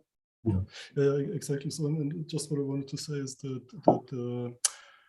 the advantage of the approach of this deep uniformities, and I'm now so to speak, defending Arno in my position. I mean, at least it's an idea, right? So we can see if it makes sense. So the advantage here is that if you look at history, you see this strange phenomenon that these fields develop simultaneously in the same direction. You have a step of abstraction in money, you have a step of abstraction in society, in politics, and in thinking, and so on. It happens at the same time. And so what I'm saying is, if you would now zoom in interdisciplinarily, then you would say, okay, we have to look at the mechanisms that are specific for money, for example, and they must be different and incommensurate, for mechanisms in other fields and so on. Yeah, you're writing synchronicities. Yeah, it's called convergences in evolution theory. It converges, so it's similar developments, so to speak. And so if you now look at history, then you see those synchronicities or convergences happening again and again and again, or not that often, 4 times to be precise. This is in the early cultures, in the axial age, in modernity, and maybe today again.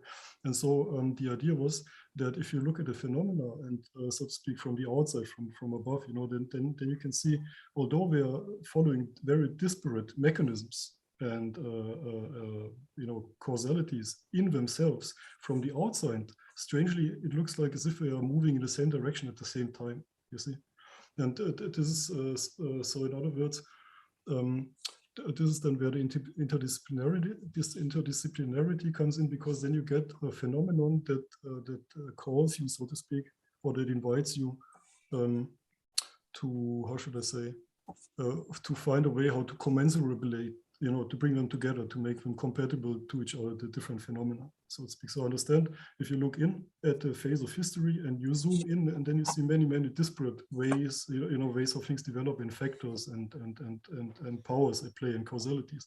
But if you zoom out, you see these strange similarities, and that's what the advantage is of this perspective. And this would then, if I can, now lead back to the question also to, we can keep on discussing that, but at least to the question that I wanted to ask. So once we see these form relationships, my question would be now to Hanno, also in relation to your work in this agent-based modeling. What would that mean today? Today, could we say that necessarily, let's say, for example, when the Bitcoin appears, or cryptocurrencies in general, let's say digital currencies, when they appear, for example, do you have any idea what then also would simultaneously change in other fields? Did you already think about this a little bit? You see, because this is the idea of the deep uniformities of the form relationships. You have one field moving in a new direction, and then the other field also is moving at the same time in the same direction. Okay. So my question is, can you explicate, can you elaborate a little bit on how to transfer these findings from Mesopotamia and Greece to the current times? Yeah, these nasty, thanks for this nasty question about Bitcoin. From the After Money project, I cannot really say much about it, because in this case we at the moment try to completely abandon money and see what other medias might be important. But of course you can, everybody in this project is also quite sure that we need some kind of money functions. Maybe not all of them, 3 or 4 functions, but for instance, standard of values or bookkeeping of some sort to keep trace of to make plans and so on, to combine or to link the past with future expectations and so on. With respect to the current developments with cryptocurrencies, I probably have not read enough. From the beginning, I was rather skeptical that Bitcoin will become sort of, so to speak, the #1 currency of the world. I was always skeptical for a couple of reasons. And one reason is that Bitcoin is a sort of digital metallism. Like the amount of Bitcoins is limited. It will reach in a couple of years, it will reach its final amount. Or maybe there will be more Bitcoins, but it takes so long. And if you take... Just a second, sorry. Metallism is a term for a currency system based on a limited amount of... It's a metaphor. I would say digital metallism, because it's sort of paradox, because usually you expect digital stuff to be non-scarce, and metallism, of course, you associate with scarcity of metal on the ground. Okay, and somehow... Okay, I have to again interrupt. Yeah. So what you're saying basically is that Bitcoin is based on a money structure which is 2,000 years old and totally not corresponding to the complexities of today's money system. I would have to think about this. Yeah, maybe we can think about this. Bitcoin is clearly has a Milton Friedman Hayek background. From Hayek, you take the idea of private monies, and from Friedman, you take the idea of a limitation of the amount of money circulating. This is monetary, like 1960s monetarism. And it might work well in some niches, of course. I mean, Bitcoin is very successful in some areas. Buying drugs online is a very nice thing to do, obviously. Buying weapons online might also be a nice thing to do. But as a ruling currency of the world, I don't see it. And it's an open question, of course, because you have so many different cryptocurrencies right now. So it's already a population of cryptocurrencies somehow fighting in a Darwinian struggle, who will win. So as such, the technique surely has many components that will become part of the next monetary system. I mean, that's also clear. Coin money will be dead in a short time, and there will be changes, of course, yeah. But I'm not so sure whether Bitcoin is the solution, really. If I may just jump in, from my limited knowledge of Bitcoin, it has always struck me that its attraction might be exactly that it works like metallism. The restrictedness of the quantity is exactly what is attractive, isn't it? Because it's seen as being something that is secure, a safe investment in that sense. Just like gold is considered a safe investment. Whether that's true or not, but well, on the whole, it has been a safe investment. So especially the restrictedness is a great part of the attraction. What do you think? Yeah, of course it is, because also it was so such a new form of money, and it was so nobody really understand at the beginning how does it work, and is it stable, or will it crash tomorrow? So of course this was a core idea, not the least because this monetarist thought is so much in the head of lay people, not only of lay people but of many people. I mean, we had 40 years of aggressive neoliberal propaganda or theories. So this concept is very deeply embedded into our culture at the moment. But what is funny, on the other hand, is that modern central bankers, on the one hand, they totally stood up, referring to Friedman. But on the other hand, with the so-called Taylor rule, with at the moment the official guiding line how to do monetary policy, and in this approach, which is probably it is the mainstream approach in all central banks of the world, inflation, or the best amount of inflation, is around 2%. So it's not 0%, which we will get with Bitcoin in the very near future. And so the idea, I don't know how they arrived at a Taylor rule, some strange neoclassical economists engaging with the real world and then coming up with these 2% rule. Maybe this will change in the future because the economy is constantly changing. It's not a Newtonian system that stays the same all the time. But this Taylor rule stems from the background that we need a certain inflation to enable as much growth as possible. So having a currency with zero inflation as your main currency might not be so helpful. And the same was the case historically with the gold standard, of course. Okay, there was a question by Helen a bit earlier. Is it? Yeah.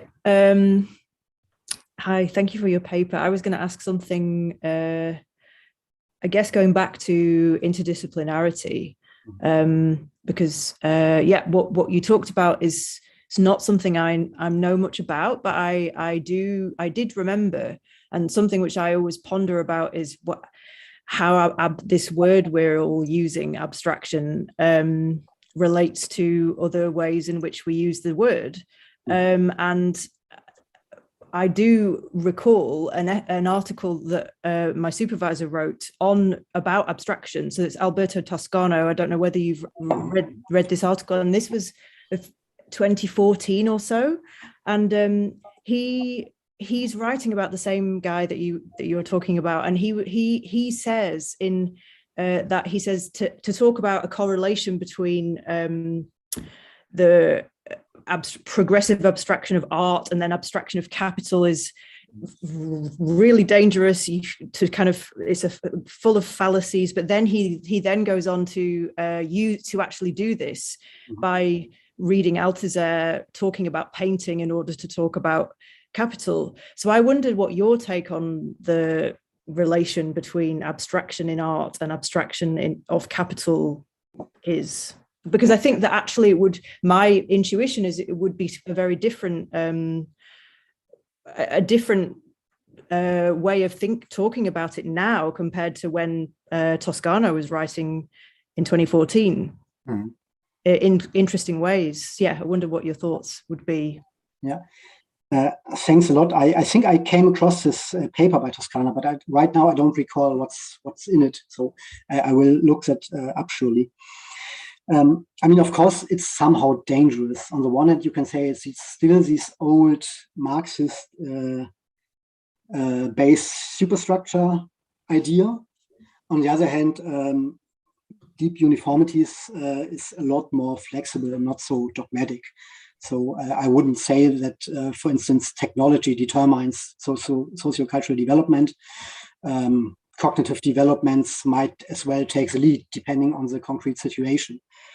At the moment, I find it very helpful to look at cultural developments through this lens. For instance, even I came recently about a book that compares Einsteinian, post-Newtonian physics with 12-tone music.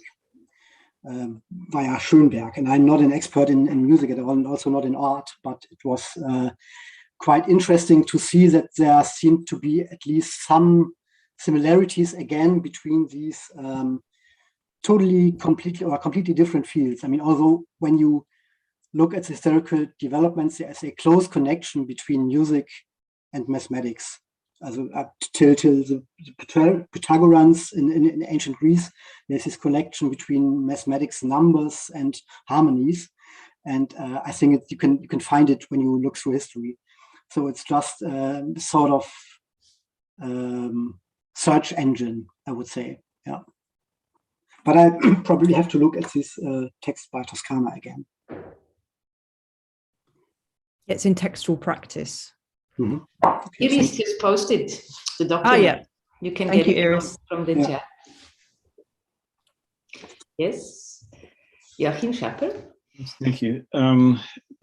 Dr. Pahl, you rightly say that it's a sort of dogmatism that often goes with basis and superstructure models needs to be avoided, and that the concept of deep uniformities might be more flexible and so forth.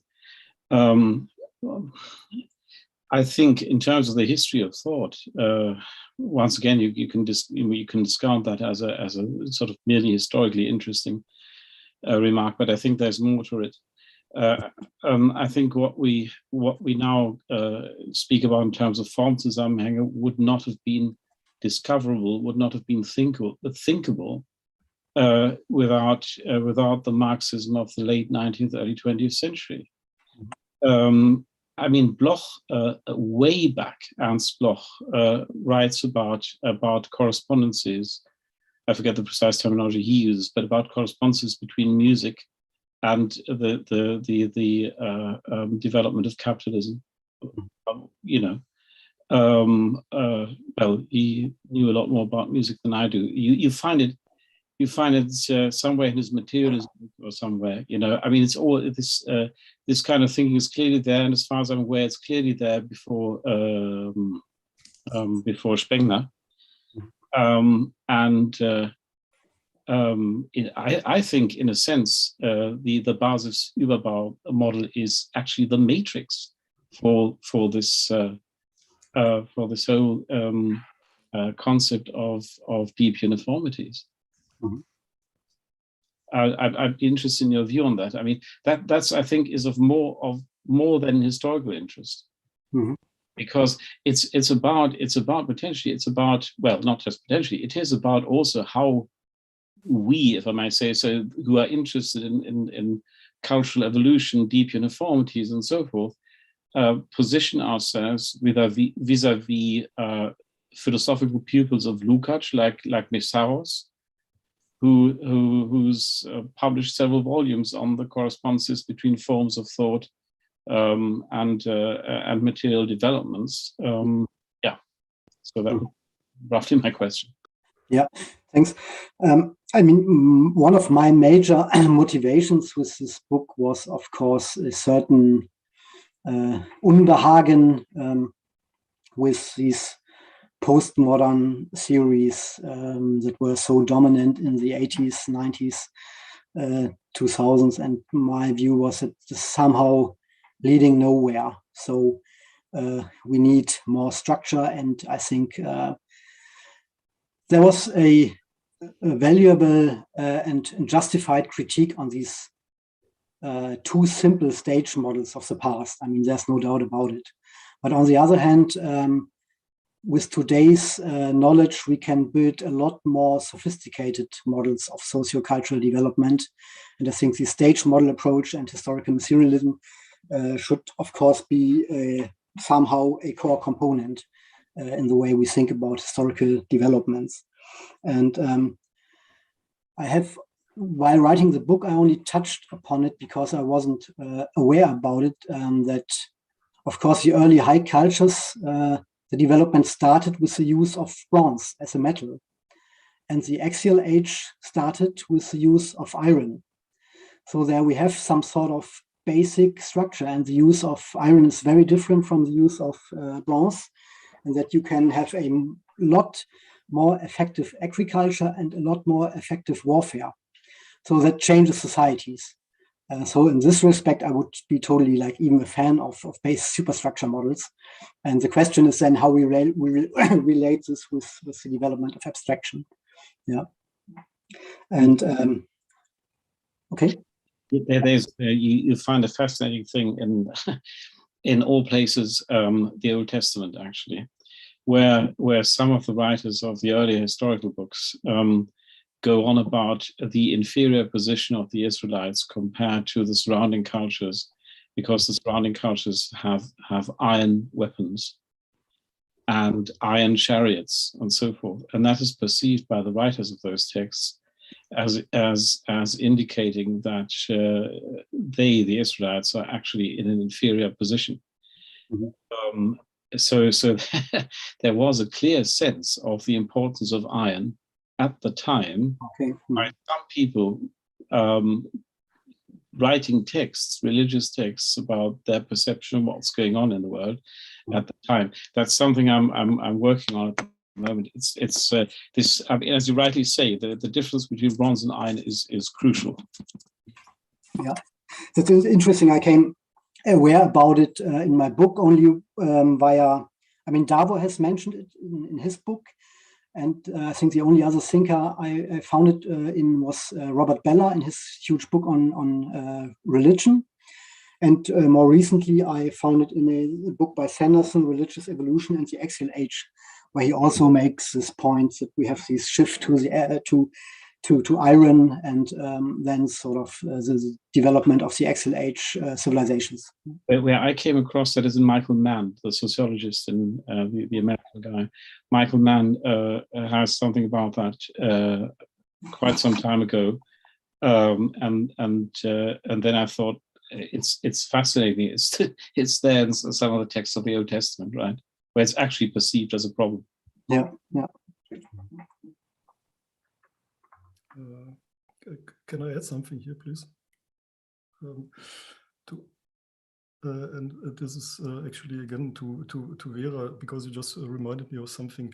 I mean, I'm a little bit familiar. I know Hanno's book and so on, and I want to point you at something. When you asked the question of the code earlier, Vera, you meant computer code, right, or any kind of code, like in the sense of a rule or something. No, I meant code. So what I'm really amazed is how so many ways of theorizing writing, but also numbers, also history of artifacts, of techniques, they hardly ever accentuate how code works just like money between the systems of transcription. No, so code, the way that code itself works, it's like a. I mean, I'm looking for, so I don't know how to talk about it either. That's why I keep asking these questions in all the contexts, because it's very important. It's something like the atomization of the algebraic equality. Yeah, but it's an atomization. So I think maybe the way I can put most, perhaps on this, yeah, I don't know, an analogy which might work in what I'm worried with is the title of your talk puts the metrization of money, no? And there has been just recently, and in the last 2-3 years, I don't remember, this really interesting discussion about how in the metric system, so in the universal system of measurements, there has been now gradually this dematerialization of the prototypes, no? And the writing of the definitions that in which the whole system is grounded through code or algebraically. And the last one that they actually, as a prototype, in a way dethroned was the prototype of the kilogram, because of course gravity is the unifying force in the classical understanding of physics. And there is a very interesting book by the former, I think he was the PR person of this institution, which communicates the impact of these changes. And he was totally, his concern was that people lose trust into science, because when there is no longer the prototype of the actual kilogram, and the reason, I mean, the reason why they had to find a symbolical way of preserving it is because even a very sophisticated model still lose, so the kilogram literally loses weight over time that passes, no? So it decomposes, so the standard is not stable. And what he was then pointing out is that once there is a symbolical notation for this one force, which in the classical physics understanding unifies all the others, it becomes one among the others. And there are immediately various ways of articulating the systematicity of that.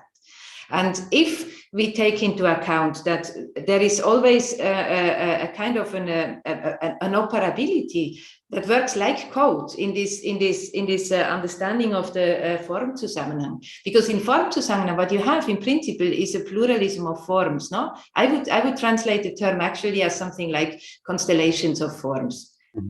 But that introduces a relativism, which makes it totally impossible to then work historically in any kind of deductive or analytical or even projective way with it, because it is what is introduced is the conversability of all the constellations in it.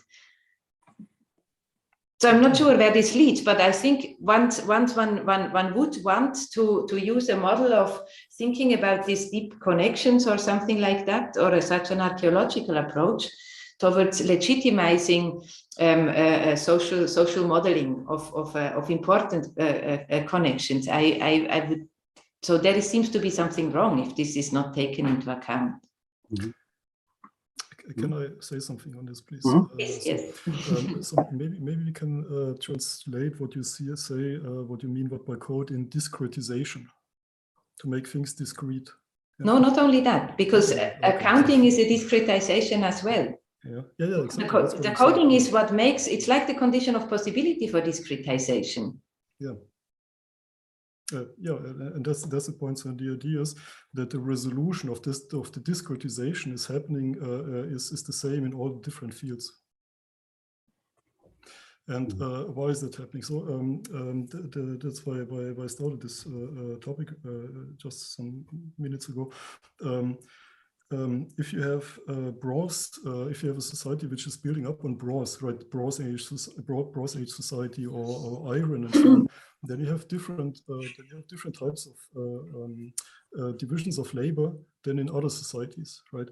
And so, for example, if you are producing bronze, you have different types of operational chains, of different types of production chains than when you produce iron, for example. Okay, just so in other words, that once a new technology opens appears, then you have the necessity to organize labor in a new way and to redistribute resources in a new way, because you see my point, you have different chains of production, so to speak, depending on the technology that is involved. And then you get a different type of discretization of the world, and then you get a different type of, putting the world in parts, and in transferable parts, in communicatable parts, and so on. So you have a discretization, and this depends on the society. And this again goes back to the old question of, Basis und Überbau, so to speak. So and this is now the connection. So you have you get. Each society, so to speak, has a certain revolution. Has a certain resolution of the area, so to speak, of the world in which it exists. Yeah, so in other words, you need the individuals to agree on things. What is real and what is not real. You need to coordinate them. For example, for that you need calendars and so on. And this is the beginning of the metrization of the world. Yeah. And then you get different types of, I would say, codes based on different types of discretization, based on different types of discretization. And the resolution of those codes, so to speak, increases in history, building up on each other, so to speak, and has these certain levels, stages where it makes a big, huge leap, so to speak. I don't know, am I making any sense? Or am I totally not answering your question? Is this to my example? Yeah, or? I thought so, but maybe I okay. No. I the only thing is it's a retro projection, I would say. No, so because the discretize. My point is, that's precisely the thing. We can't think discretization independent of already applying code. We don't have a notion of number, or a notion of units even. We don't have all of this without there being at work already a code that establishes it. So that's my point, to really think code as something like the operability of algebraic symbols. No? So the material practice of how algebraic symbols work, let's say. And then it's like money with regard to equivalence. It can transcribe anything. And that means we can't identify different. So we can now describe different ages or different societies as if there is a kind of a resolution that would be typical for it. But this is a retrospective attribution. No, why would it be a retrospective attribution? If you look at, for example, the type of money we used in the early civilizations, and you look at different ones, for example, the Maya, India, China, and Mesopotamia and Egypt, then you will find very similar structures. Yes, in their mathematics and so on. And this is the point. You see, this is exactly what I have shown and what Hanno showed in detail, so to speak, that you have this certain resolution typical of these societies, and then you get a shift and at the same time in both fields. You know, the mathematical structure is corresponding to the money structure, so to speak. And it's, sorry if I jump in, and that is such a development X on a form of abstraction on the basis of a certain social and economic situation can have in a different culture a development Y that is very similar to development X, but this is only possible if it happens on the basis of a similar social and economic situation, which is possible in two different mutually independent cultures, right? That's your argument, Dr. Löffler, isn't it? Yes, yes, yes. Exactly. So and that takes it back to the Basis and Überbau thing. This kind of approach is we can now do this in a more subtle way than our Marxist forefathers did this 50 years ago, or indeed 100 years ago. But it's the same principle, right? This is the point. Yeah. If I can add something, I understand, Vera, what you're saying, right? So you're projecting back a universal logic of development, so to speak. You're making a cartography then of that, yes. I mean, as soon as you would say it's not one resolution for this society, it's one among many resolutions that would characterize this society, then I would go closer to what you are saying. But if you, as soon as you say this, you lose the stability that you are looking for, no? Why do you mean that? Well, because then you are in a kind of a frequency space. So then, you know, the projection of one resolution, how much can it say about the connections, really? Yeah, okay, this is okay. That's a problem that there should be more.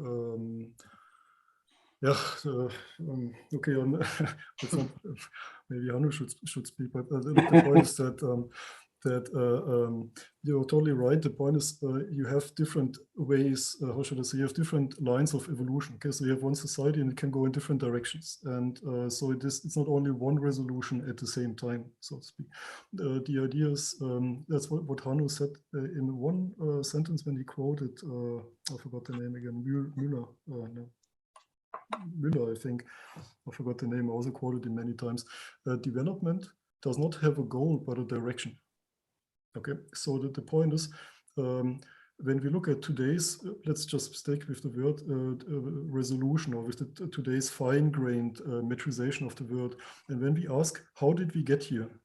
Okay, to this fine-grained resolution of today, like we can go down to quantum physics, we can go back to the Big Bang and so on. You see what I'm saying with fine-grained resolution, you know, fine-grained resolution of the world. And when we ask, how could we, no, first we can ask, is there any other culture that has a similar type of fine-grained resolution? And then we can say, no, not on this basis. And now when you ask, how did we get to this fine-grained resolution, then you can do what you just said, this retro-projecting, you know, so then we can, so to speak, reconstruct the pathway to this fine-grained resolution. But that doesn't mean that there are not other ways going on the left and right of this main path. You see my point a little bit? Mm-hmm. But I mean, my only point is, so what was not clear is why, so, I mean, I understand these things are fascinating, no? But if you want to apply them, so to, what is the goal in studying this? So yeah, what do you do with it? What is it for? No, because it's too technical not to be thought through in a way that it can be implemented or thought as a kind of a historical legitimization story or something like this. And this is where I have my question marks. Otherwise, no, I mean, that's how we can think about past things. How else? Mm-hmm. This is the sociogenesis of rationality. It's the above. Isn't that an interesting feeling? Isn't that exploring where we come from and where we go? Yes, but then, so to study the sociogenesis, would that mean to turn the sociogenesis into social construction? That's quite close to that, and that would be another story, no? Yeah, but I'm not sure what you mean by social construction. Well, I don't know either. It's not. This is not. Wouldn't be one of my projects. No, let me. Can I please contextualize it for a moment? I understand that how should I say this? The idea is the following: the background, one of the backgrounds in my perspective on this theory. Okay, so Hanno will be a little bit different. The question was, for my personal question, why do I deal with history? Why are we looking for these stages and so on? What can we learn from it for now? So my question is, are we currently in a shift, in a civilizational shift, with computer technology and algorithms and so on? And the idea was to look back in history and look at other shifts, if there were shifts. So when we find shifts, or if we find shifts, then can we look at them, and then can we learn something from them for the present? Can we determine if we are again in such a shift, if there were shifts, and then to see if we can learn something from this. And in order, and this is, I would say, a leftist project, a critical project, in order to get out of the path dependency of capitalism, so to speak. So the idea is this: can we know what could come after modernity? Can we know what could come after capitalism? When we look at the shift in histories, and then we see what happened in these shifts, then maybe we can see where we have currently pathways and potentials, to get out of this system, and that's the reason why we look at these form relationships, or why I looked at the form relationships. And now, what we can do now is this: we can look at the changes in abstraction in one field, and the changes in institution and changes in cognition in one field, how it happened in the past. I can look at Mesopotamia and see how everything changed simultaneously. And then I can look, at other shifts of this magnitude, so to speak. And then I can see the co-evolution of the different fields, and then I can ask for today's present, right? When cryptocurrencies, for example, when they appear, can we expect that there's a shift also in institutions? Can we then also expect a shift in mentalities or cognitions and so on, happening simultaneously? So this is the idea. You see, it's kind of an emancipatory project, basically, in that sense. So the idea is to look back at history, to learn what happened in such big shifts, to see if we can do something, today, if we can make this knowledge applicable today. Yeah. The danger is, of course, always that it's a projection and a construction, right? So I go back in history, and then we take something out of history, like Spengler did, for example. We talked about him earlier. Spengler did exactly that. He was projecting backwards in history stuff that he wanted to apply ideologically for the present. Okay, nobody's free of that, but we are trying. I mean, I at least tried to do it on the best, so to speak, scientific account by using facts and not theories. And what I want to say is, if I understood correctly, so this is the background context of Hanno's work, as he describes in chapter 2, where he's criticizing current orthodox economical theories. You see, exactly for not understanding them embedded in society. So in other words, one of the applications, and I'm just going to say now because I read it just yesterday night again, in one of the applications of Hanno's book is a huge correction of orthodox economic theory. Yeah. So this is one thing. And that's very important, because it means that orthodox theory simply cannot tell us anything about current or future economies.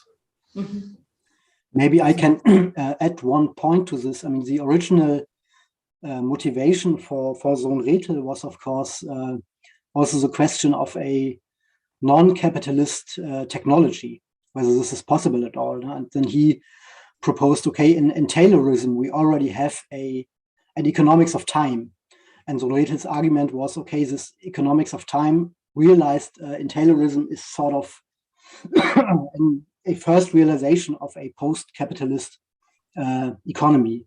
And he was harshly criticized, of course, by many left-wing people in the early 70s when Sohn-Rethel was read on a more broader basis for the first time, because most people from critical theory a la Frankfurt obviously argued that Taylorism and all these new techniques of the organization of work were what Marx would have called real subsumption.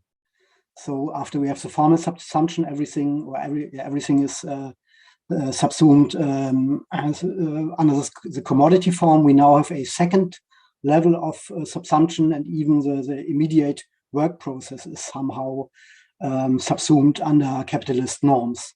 So there was a huge discussion about it, but I think Sohn-Rethel's motivation was clearly to ask the question, is there a trajectory for a non-capitalist or post-capitalist technique?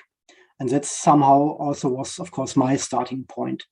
And when we look at history, of course, we have always this question of convergent evolution and, let me call it just local contingencies. And with the concept of the mountaineering effect, we have already some plurality, like things are not lined up. There's no simple progress, only past dependencies, or for the most part, past dependencies. But this question of an alternative technology, of course, is the main question, because in the old workers' movement, or especially Lenin's conception of the Soviet Union, this famous quote of socialism is electrification plus Soviet power. That was his idea, and he was fascinated by the German postal agency. And so he was referring to early capitalist or bureaucratic forms of organization to build up socialism. And later, of course, the left in Western Germany became a lot more critical about his ideas.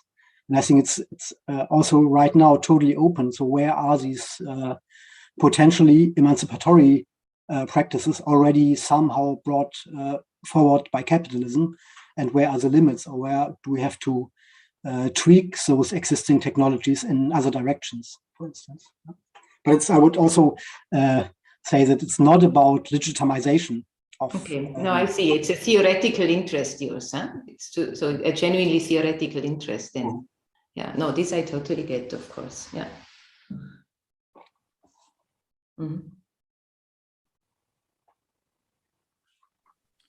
But with very practical implications. Say again? But with very practical implications. Of course, yeah.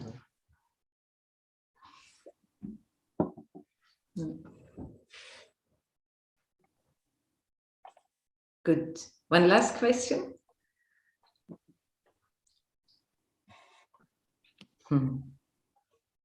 Okay, yes, please. It's just a nerdy remark, and with reference to literature which is normally overlooked. Already in 2007 appeared a book in French by Clarisse Herrenschmidt, which nobody in the English-speaking and German-speaking world seems to have noticed, and that's Les Trois Écritures, Langue, Nombre, Code. So she sees the correspondences between spoken language, numbers, coding, and it goes across the ages. And can you say again her name? Yes, Clarisse Herrenschmidt. Ah. And did she write this recent book about 3 languages, something?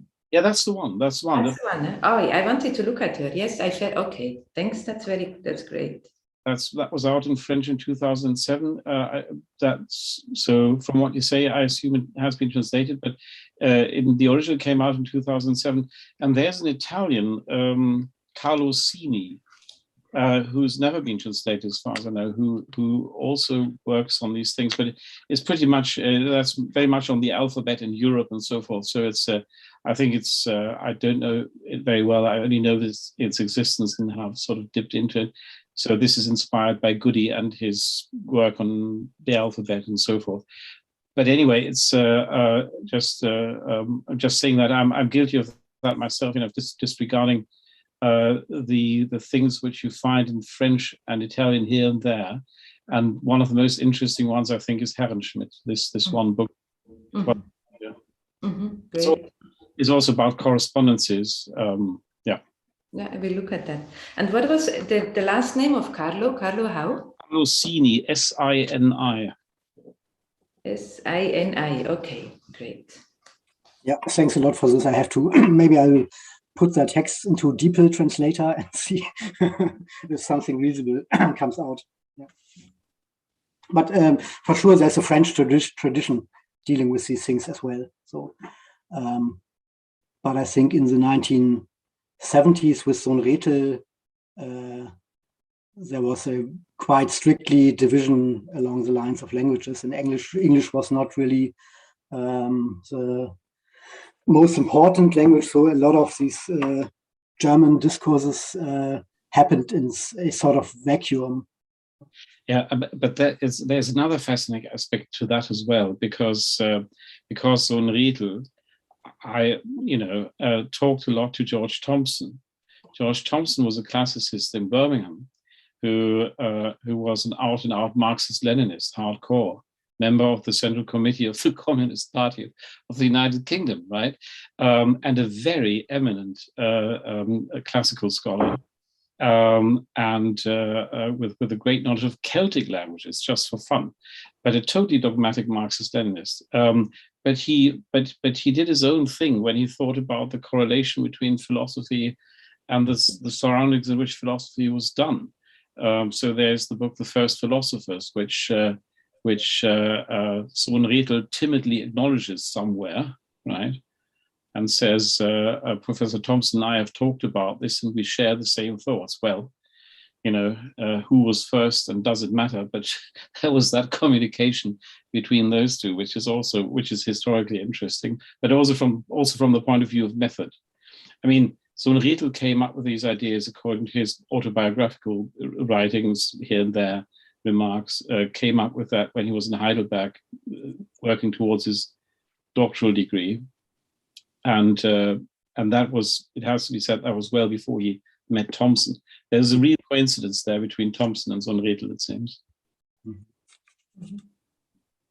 Yeah, that's interesting, because I never know when Sohn-Rethel, because in the old texts of the 1920s and 30s, I'm not sure how present the Greek case is already there, because Sohn-Rethel started with reading Marx. I mean, he got Capital as a present, I think at his around his 16th birthday, very strange, from his stepfather, or the family where he was raised, an industrialist family, and his wish was to get Marx's Capital as a present for his birthday or for Christmas, and then later he came across Cassirer, of course, and these neo-Kantian approaches, and somehow he mixed it in his head. But I don't know whether he had the idea to combine it with respect to ancient Greece. Did this come before? Did he tell that he had this in mind before he met Thompson? Because I thought he had it from Thompson, but maybe I'm wrong. Yeah, somewhere Sohn-Rethel says he started to work on this when he was working on his PhD, or even earlier. Mm-hmm.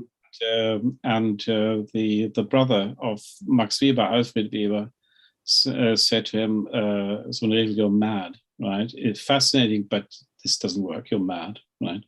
And but the question of Cassirer is also interesting, because if you wanted to turn this into a slogan, you could say, Sohn-Rethel equals Marx plus Cassirer's philosophy of symbolic forms.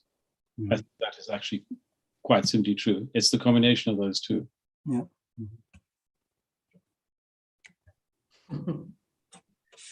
This was a really interesting session. Yeah, for me too. So thanks a lot for your presentation, but also for the discussion. Thanks everybody who attended and discussed it. It was really interesting and helpful for me. Yeah. Thank you very much. So see you next time. Have a good evening. Ciao. Bye bye.